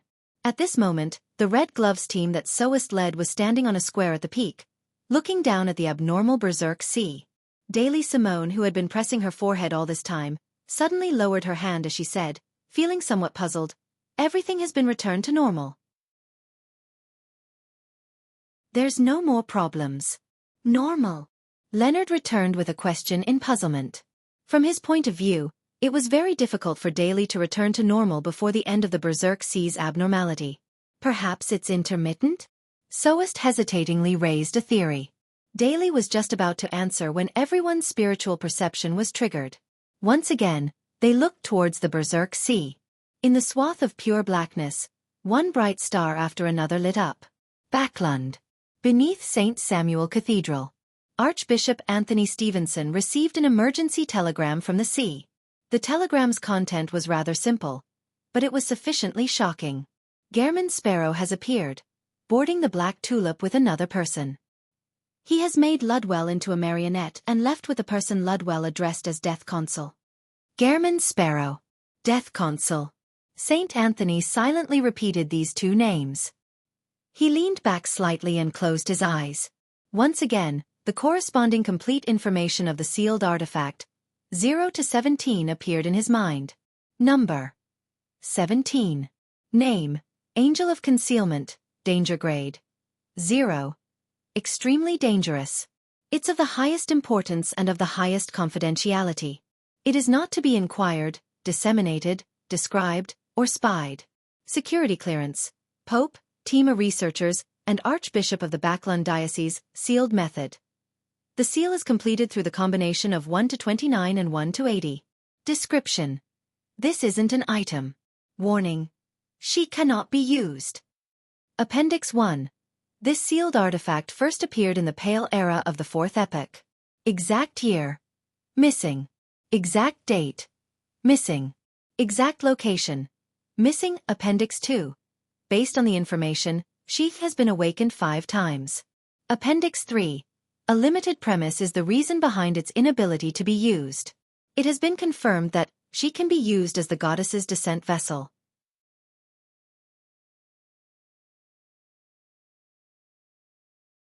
Chapter 9. 18 Guesses and Ideas. Colaine City.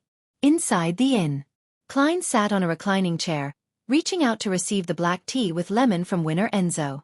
Beside him, Admiral Hell Ludwell stood straight, wearing a mask with a rapier by his waist.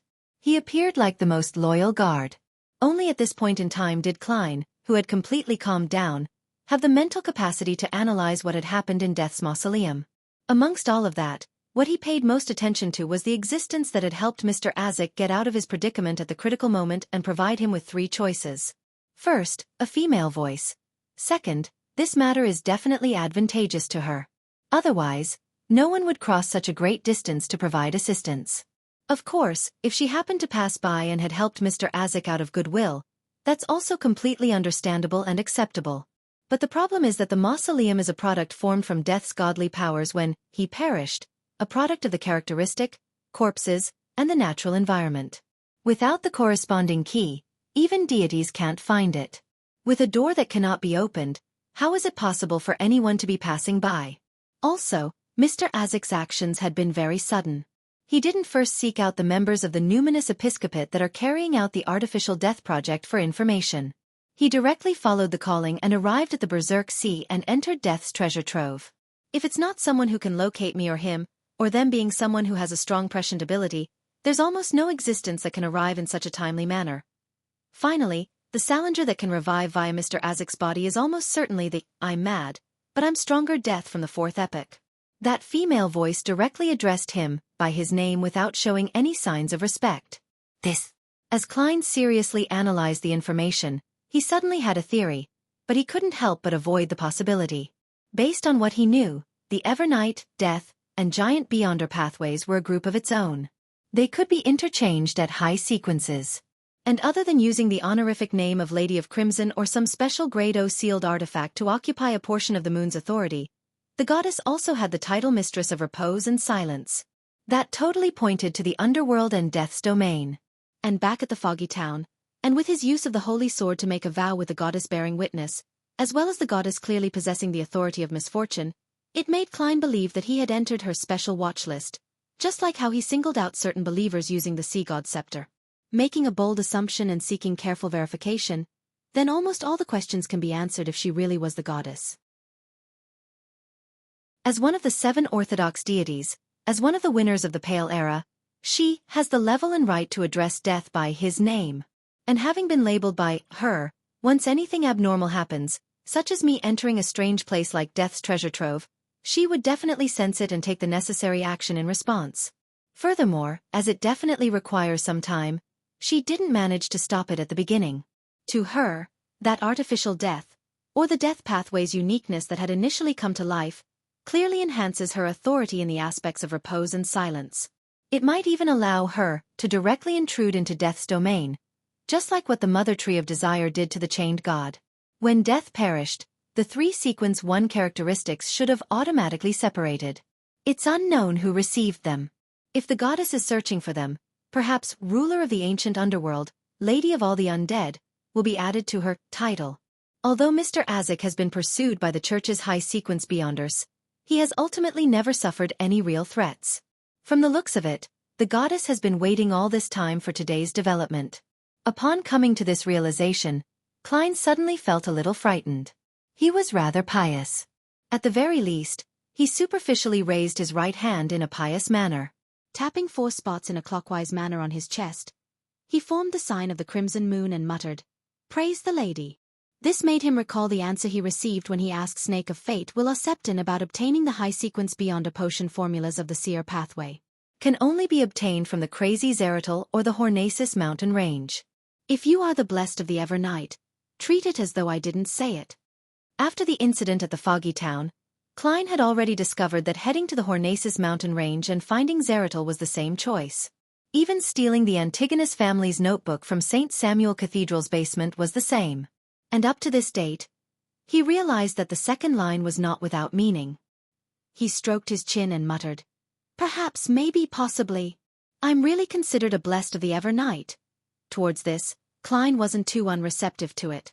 On the one hand, he had spent the first few months after coming to this world with the Church of Evernight's Tinjin Nighthawks team. He had a group of great teammates and colleagues. He had a rather heartwarming life and acceptable ideals. To this day, he still recalled the past. Therefore, although he wasn't a worshipper of the Evernight goddess, he was very accepting of this deity. On the other hand, at least on what he had seen to date, the Evernight goddess had yet to show any ill intent. Instead, she had given him some blessings. Klein believed that since he had been specially marked, it was unlikely that he could be free from it any time soon. All he could do was learn to accept it and make good use of it. Of course, I can't let down my guard. In addition, I already have too many enemies in the form of the Mother Tree of Desire, True Creator, Primordial Demonis, Primordial Moon, Blasphemer Amon, Angel of Fate Ouroboros, and others. Some of them might even be able to get a hold of my location at any time. Without finding someone powerful to cozy up to, my future will really be difficult. With so many things on his plate, Klein quickly adjusted his state of mind. To him, as long as the goddess had labeled him from the moment he made the vow using the holy sword, and not earlier, as well as not constantly monitoring him, he found it acceptable. At least from the special labels afforded to me by the sea god's scepter, constant monitoring isn't possible. Mr. Azek will be sleeping for a very long period of time. The goddess can't just do a divine descent as she pleases. There must be some corresponding obstacles and difficulties. Otherwise, the 7 orthodox deities would have made divine descents all across the world to resolve all kinds of problems. That's why I should keep a low profile and behave myself in the southern continent. I shouldn't try to pin my hopes on an external factor. Klein reminded himself before scrutinizing his new marionette, Admiral Hell Ludwell.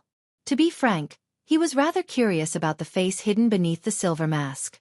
But upon recalling how there was an anomaly when Ludwell took off his mask in their previous battle, he held back his thoughts.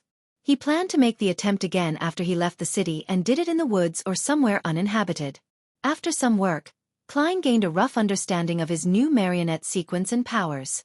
Ludwell was Sequence 5 gatekeeper of the death pathway, and he wasn't a normal human. The corresponding Sequence 9 was corpse collector. Back in Tingen, Klein had already learned of its specifics. He knew that they possessed certain traits of a corpse. Their entire being appeared rather cold and grim, and their body temperatures were relatively low. This allowed them to avoid being attacked by dead unintelligent spirits.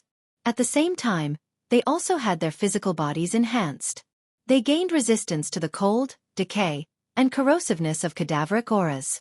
They were naturally equipped with spirit vision, and they understood the characteristics and weaknesses of undead creatures. Sequence 8 was Gravedigger. Corpse collectors who advanced to this sequence become stronger. Their spirit vision was further enhanced as their agility increased. They were able to communicate with nearby spirits, allowing them to provide the Beyonder with help. Other than that, Gravediggers could quickly find the weaknesses of unfamiliar undead creatures and spirit world creatures via observation. This was known as the Eye of Death. Sequence 7 Spirit Medium was a qualitative change.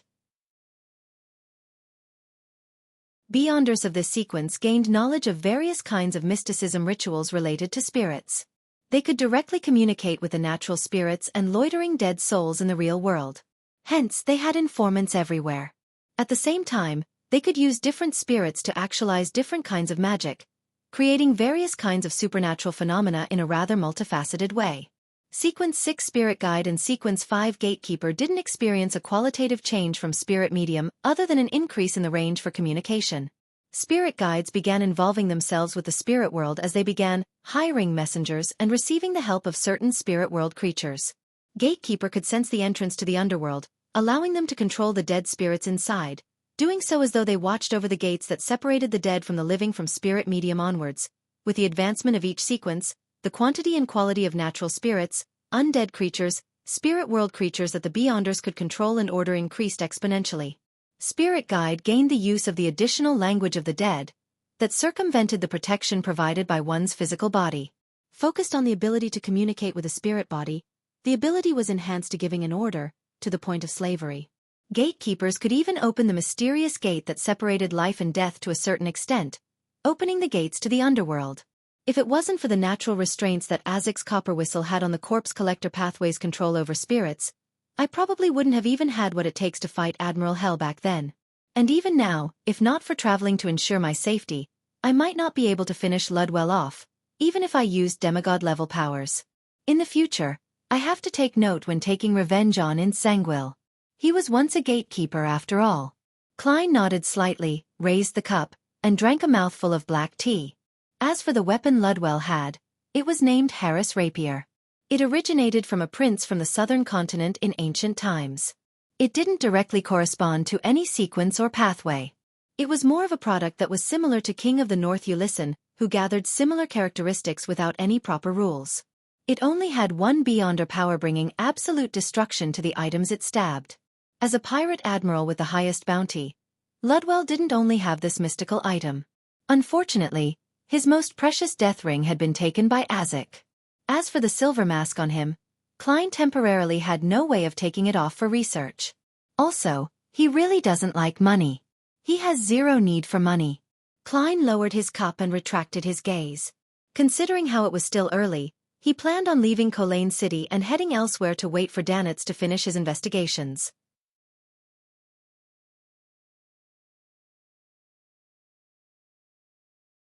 Chapter 919, Perfect, Inference Backlund. Cherwood Burrow. Furs, who was having an afternoon nap, jolted awake from her dreams.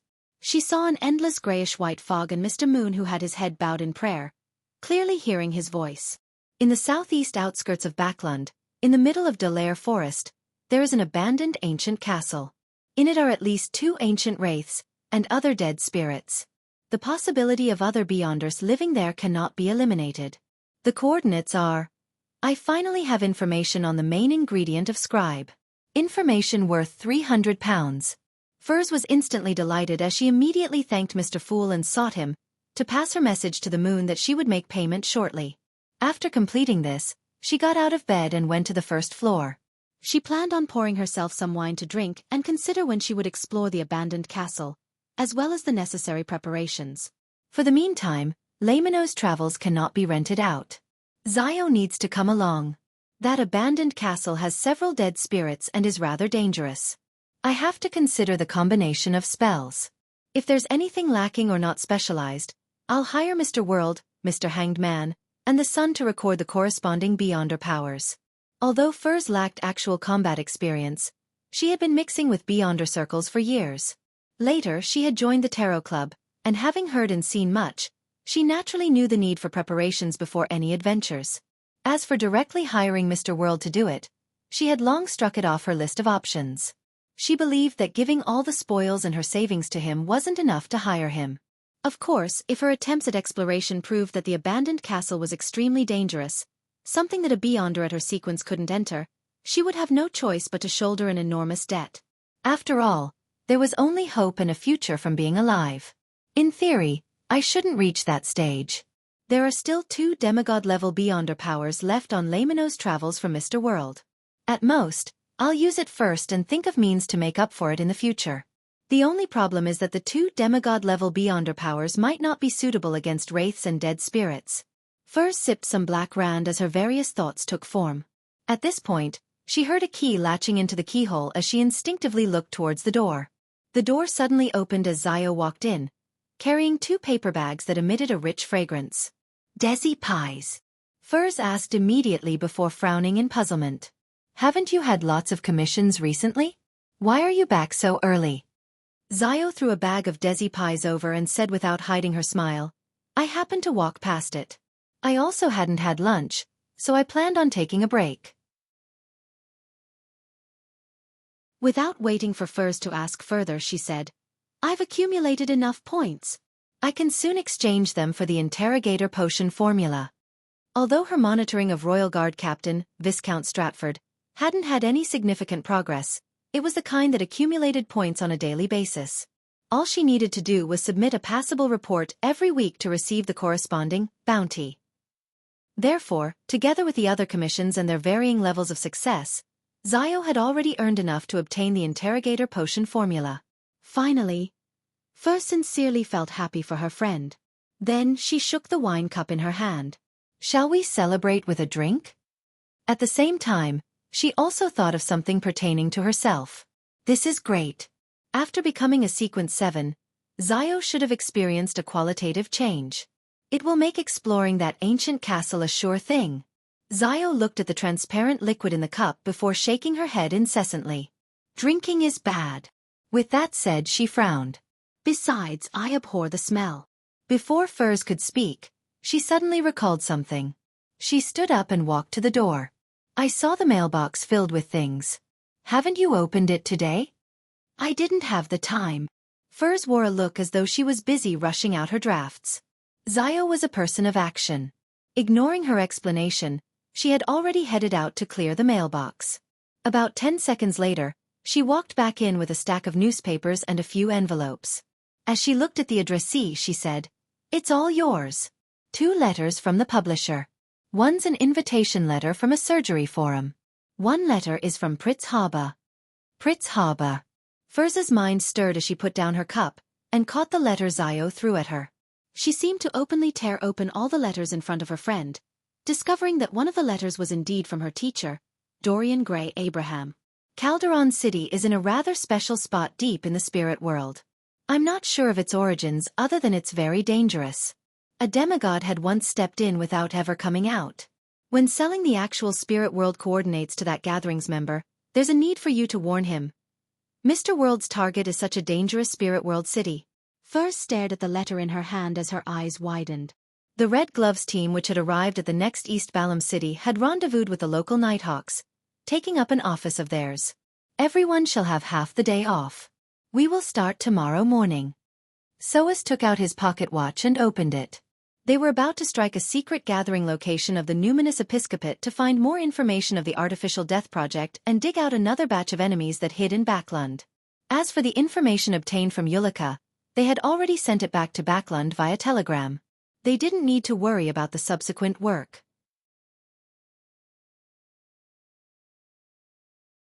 Perhaps the numinous episcopate has fractured again. Now, there's an additional Death Consul faction.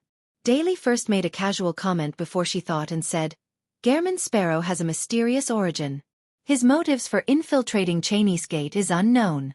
Perhaps, it's really related to the numinous episcopate.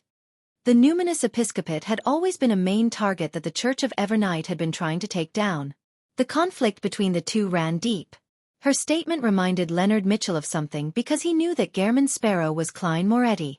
Furthermore, he had joined a secret organization that worshipped the Fool and represented itself with tarot cards and had a working relationship with the numinous episcopate. In the few factions of the numinous episcopate, there's no Death Consul. Admiral Hell Ludwell can almost be confirmed to be an arm of the numinous episcopate. Dealing with him is equivalent to dealing with the numinous episcopate. Dwayne Dantes once said that the members of that secret organization come from different places with different goals. Klein's goal is revenge. Could the goal of one of the members be to strike the numinous episcopate, to gradually absorb them to revive or recreate death in their own image?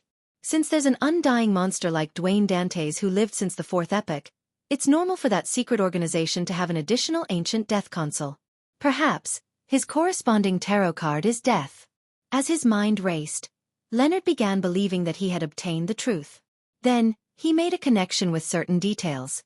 Dwayne Dantes is an undying creature who had lived since the Fourth Epoch. He knows the southern continent very well. He recently left Backlund and has gone missing. Leonard was alarmed.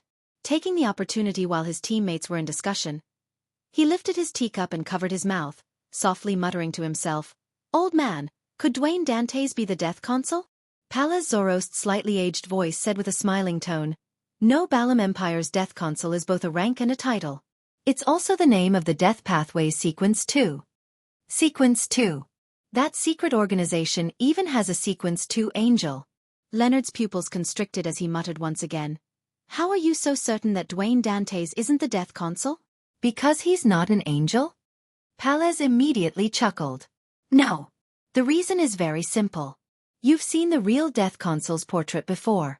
Back when you Nighthawks were investigating Welch's suicide. You might have even met him personally. He's a teacher at Koei University's Department of History.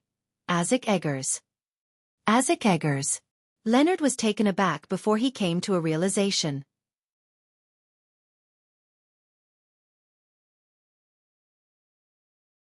Chapter 920 Calderon's Origins Biome. The Slums. Hooded with a mask underneath it, the hanged man Alger once again met with Admiral of Stars Katlia. At a table, the two of them sat across each other, facing each other without saying a word. Finally, Katlia said, "Have you heard the news?" Alger didn't directly answer as he returned with a question, "The one about Gehrman Sparrow?" Katlia fell silent for a few seconds and nodded. "He has turned Admiral Hell into his marionette.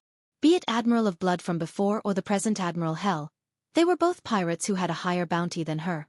No matter how confident she was of herself, she didn't believe that the two Sequence 5 elites were weaker than her. You learned of it earlier than I expected." Alger confirmed the authenticity of the news in a tactful manner. Being a member of the Church of Storms, which controlled a large region of the sea, he could directly obtain the latest news from the official channels.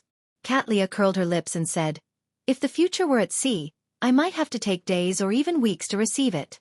But I've been in Biome recently." She didn't divulge her intel source. After a pause, Admiral of Stars asked frankly, "What else do you know about this matter?" Alger shook his head. "I was trying to figure out the exact situation when I saw your signal, so I rushed here to meet you."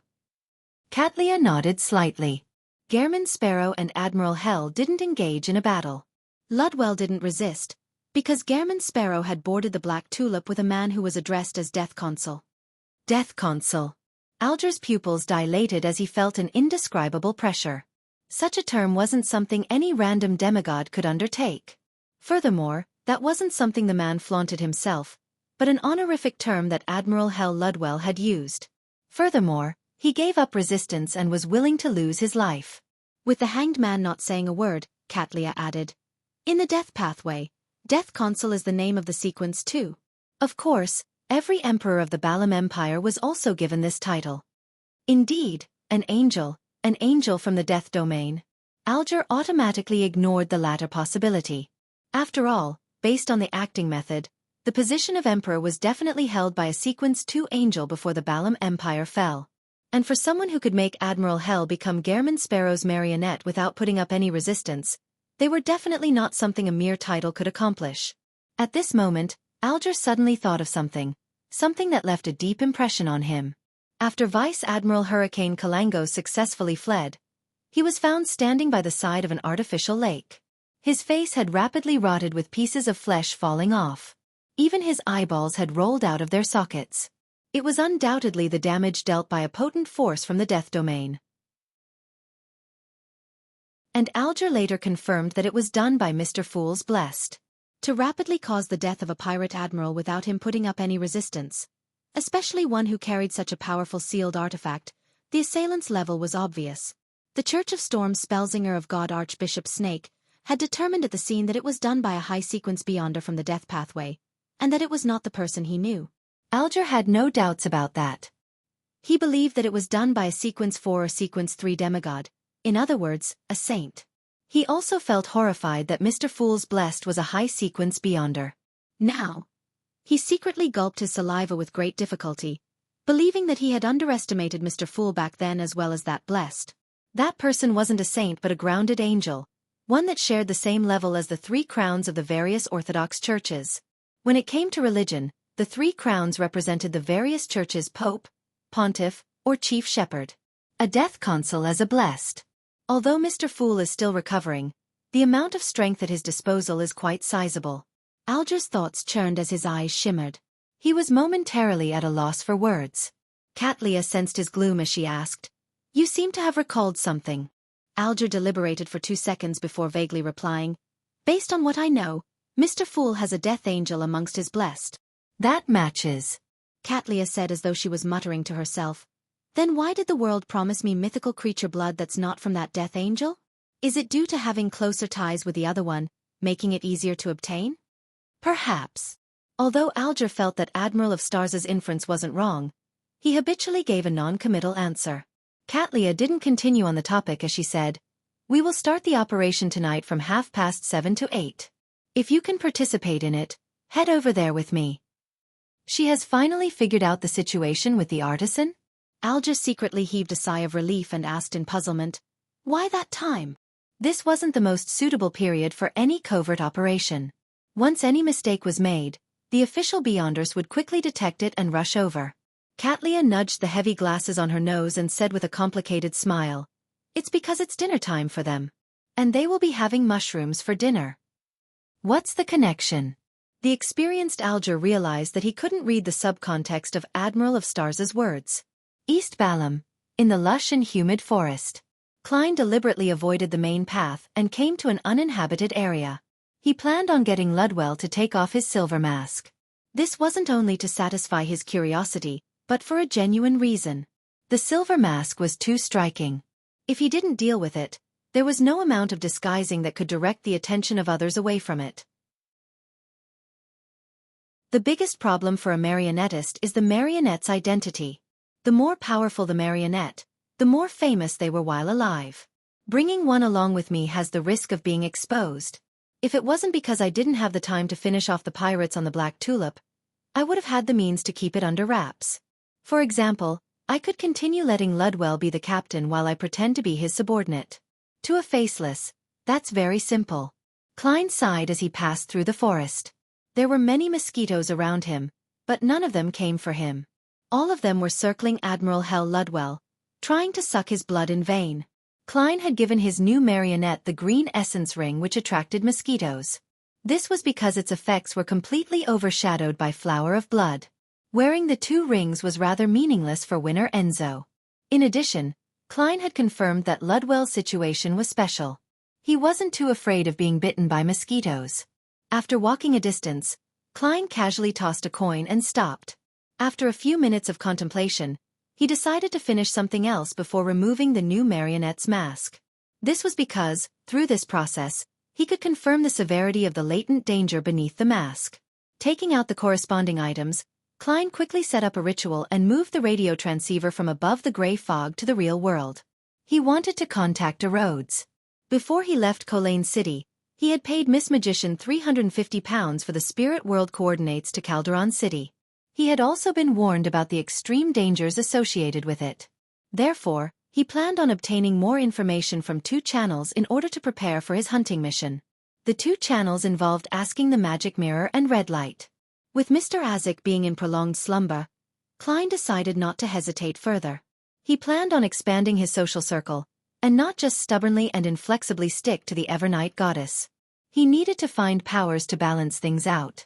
And the relatively friendly 7 lights of the spirit world were the best choice.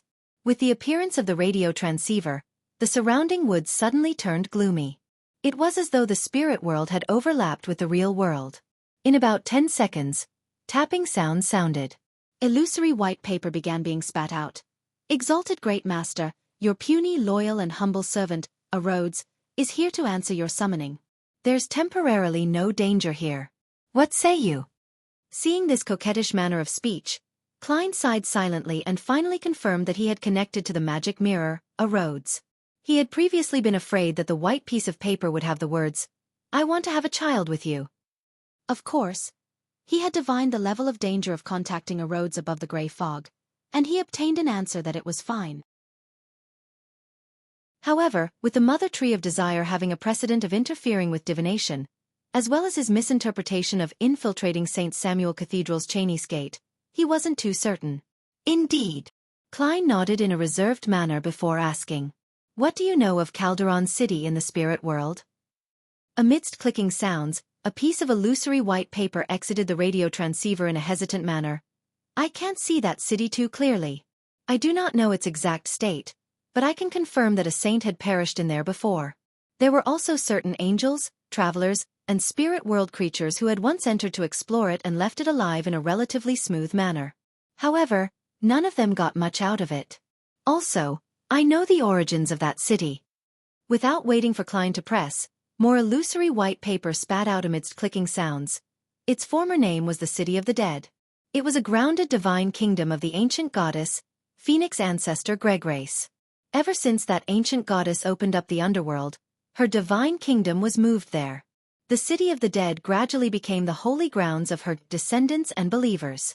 Before Gregrace was heavily injured by the ancient sun god and had the city uprooted and thrown deep into the spirit world, none of its citizens ever came out again.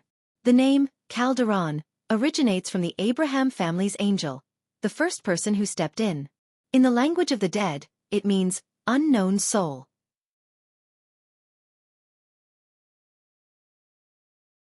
Chapter 921 Politeness. First, when it came to the understanding of ancient gods, Klein knew as much as many high-sequence beyonders. After all, he had the City of Silver who had continued on from the Second Epoch to this day behind him. The corresponding myths that were passed down the ages had left plenty of influence. Based on what he knew, Phoenix ancestor Gregrace was a so-called ancient goddess. Because of the City of Silver's creator, the ancient sun god who eventually ended up being consumed by the kings of angels dealt heavy damage to her. Eventually, she perished towards the end of the Second Epoch.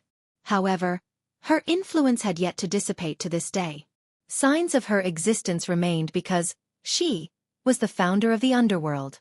City of the Dead. Unknown soul. Ancient goddess. It sounds very dangerous. Klein looked at the radio transceiver in front of him and fell silent. Tap, tap, tap. Another piece of illusory white paper spat out. Apart from that, I'm unsure of the rest. Great Master, I have a suggestion. Would you like to hear it? That's a nice question. Klein reined in his thoughts and nodded gently. Speak. The clacking of the radio transceiver became increasingly brisker as a new line of text quickly appeared on the illusory white paper. Regarding Calderon City, you can ask Red Light Ire Moria. I still have to ask red light in the end. Klein nodded slightly and switched to asking, "Is there any danger if I were to remove Admiral Hell Ludwell's mask?" No. A decisive answer appeared before Klein's eyes. "That's good," he thought and said, "Let's end it here for today. Great master, wise master. In another 1 or 2 minutes, a gaze will be cast here. Your loyal and humble servant, a Rhodes, will await your next summoning. Goodbye." The radio transceiver began tapping without any hesitation. Another 1 or 2 minutes. Why didn't you say so earlier? Klein was alarmed as though he was seeing a countdown timer on a bomb. He hurriedly used the altar and material he had yet cleared to set up a sacrificial ritual. He then threw the radio transceiver above the gray fog. After doing all of this and confirming that there weren't any anomalies around him, Klein made Ludwell walk to the side and not face him directly as he took off the silver mask.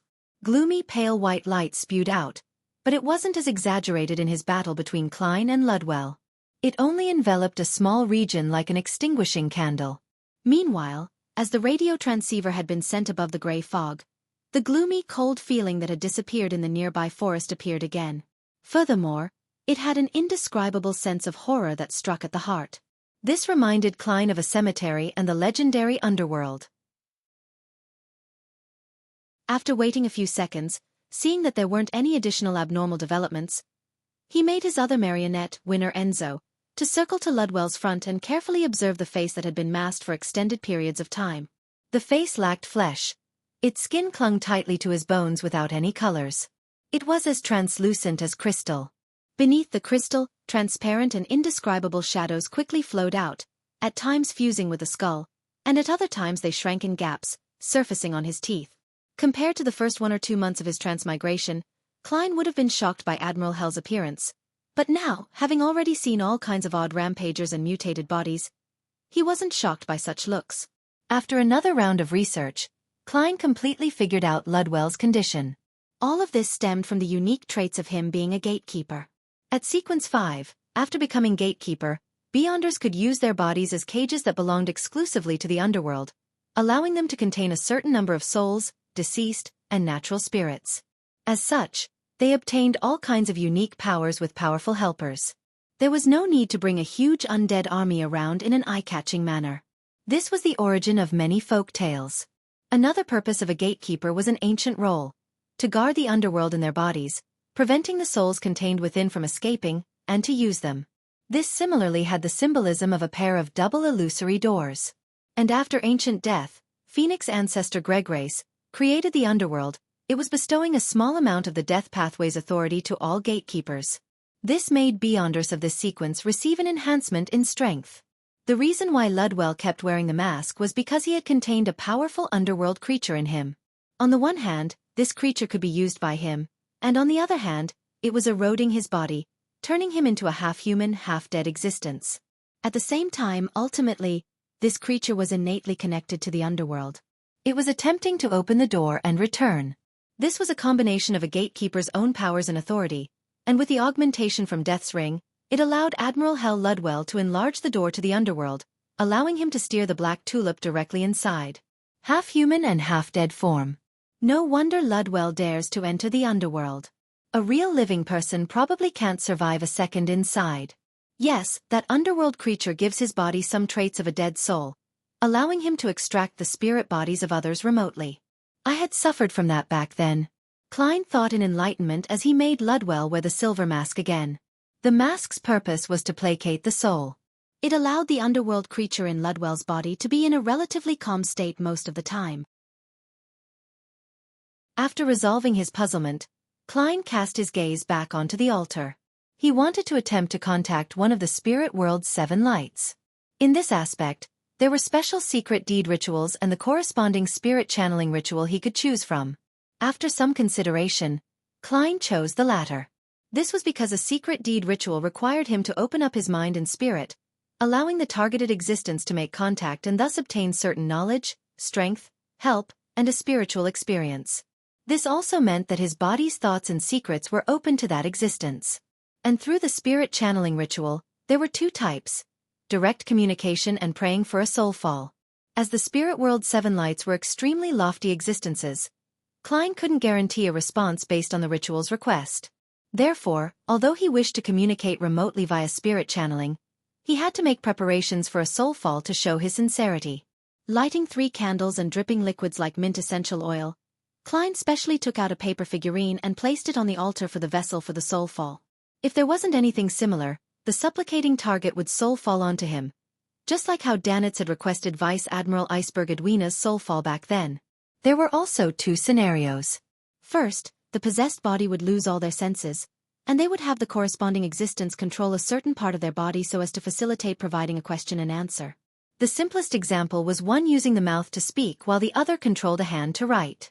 Klein quickly completed the first part of the ritual before he took a step back, opened his mouth, and chanted in ancient Hermes, I summon in my name, I pray to communicate with the inextinguishable light of the spirit world, the embodiment of infinite knowledge, the red who wields authority and will.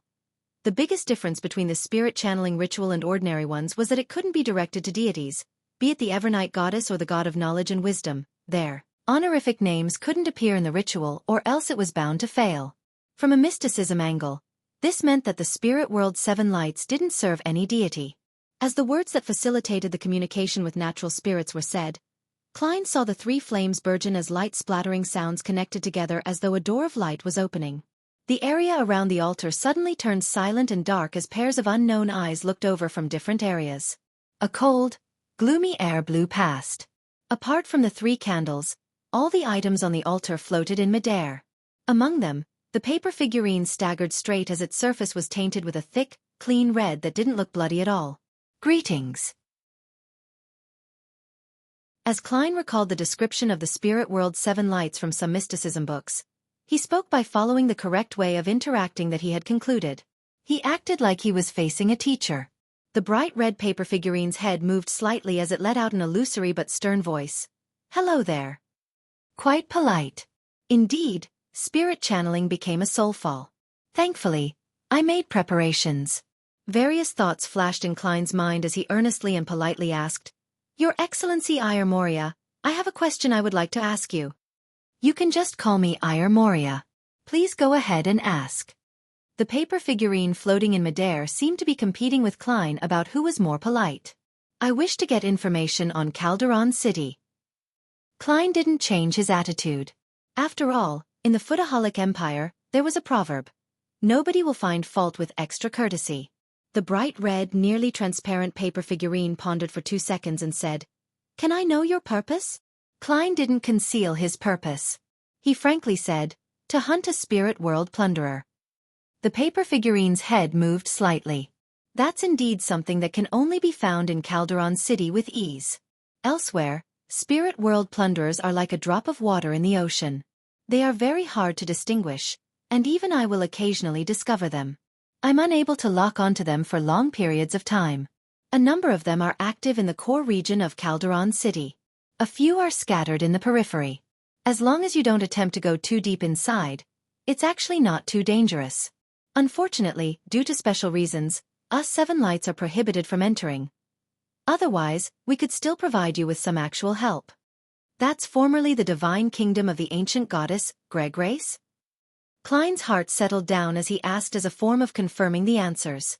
The bright red paper figurine said, Yes, the ancient death wished to revive herself, using the city of the dead, but she failed completely. The authority was taken by Balaam's death. However, this also makes Calderon City more dangerous because the setup left by the ancient goddess underwent an anomaly after the failure. As for what it has turned into, I'm not too sure. Is that so? Klein nodded indiscernibly. He raised a few questions about other matters and received a rather satisfactory answer. Biam.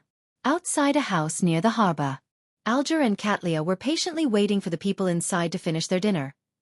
You're tuning in to the Xiaofan's Wuxia Tales YouTube channel. Don't forget to subscribe and join us on this journey to catch the most captivating stories.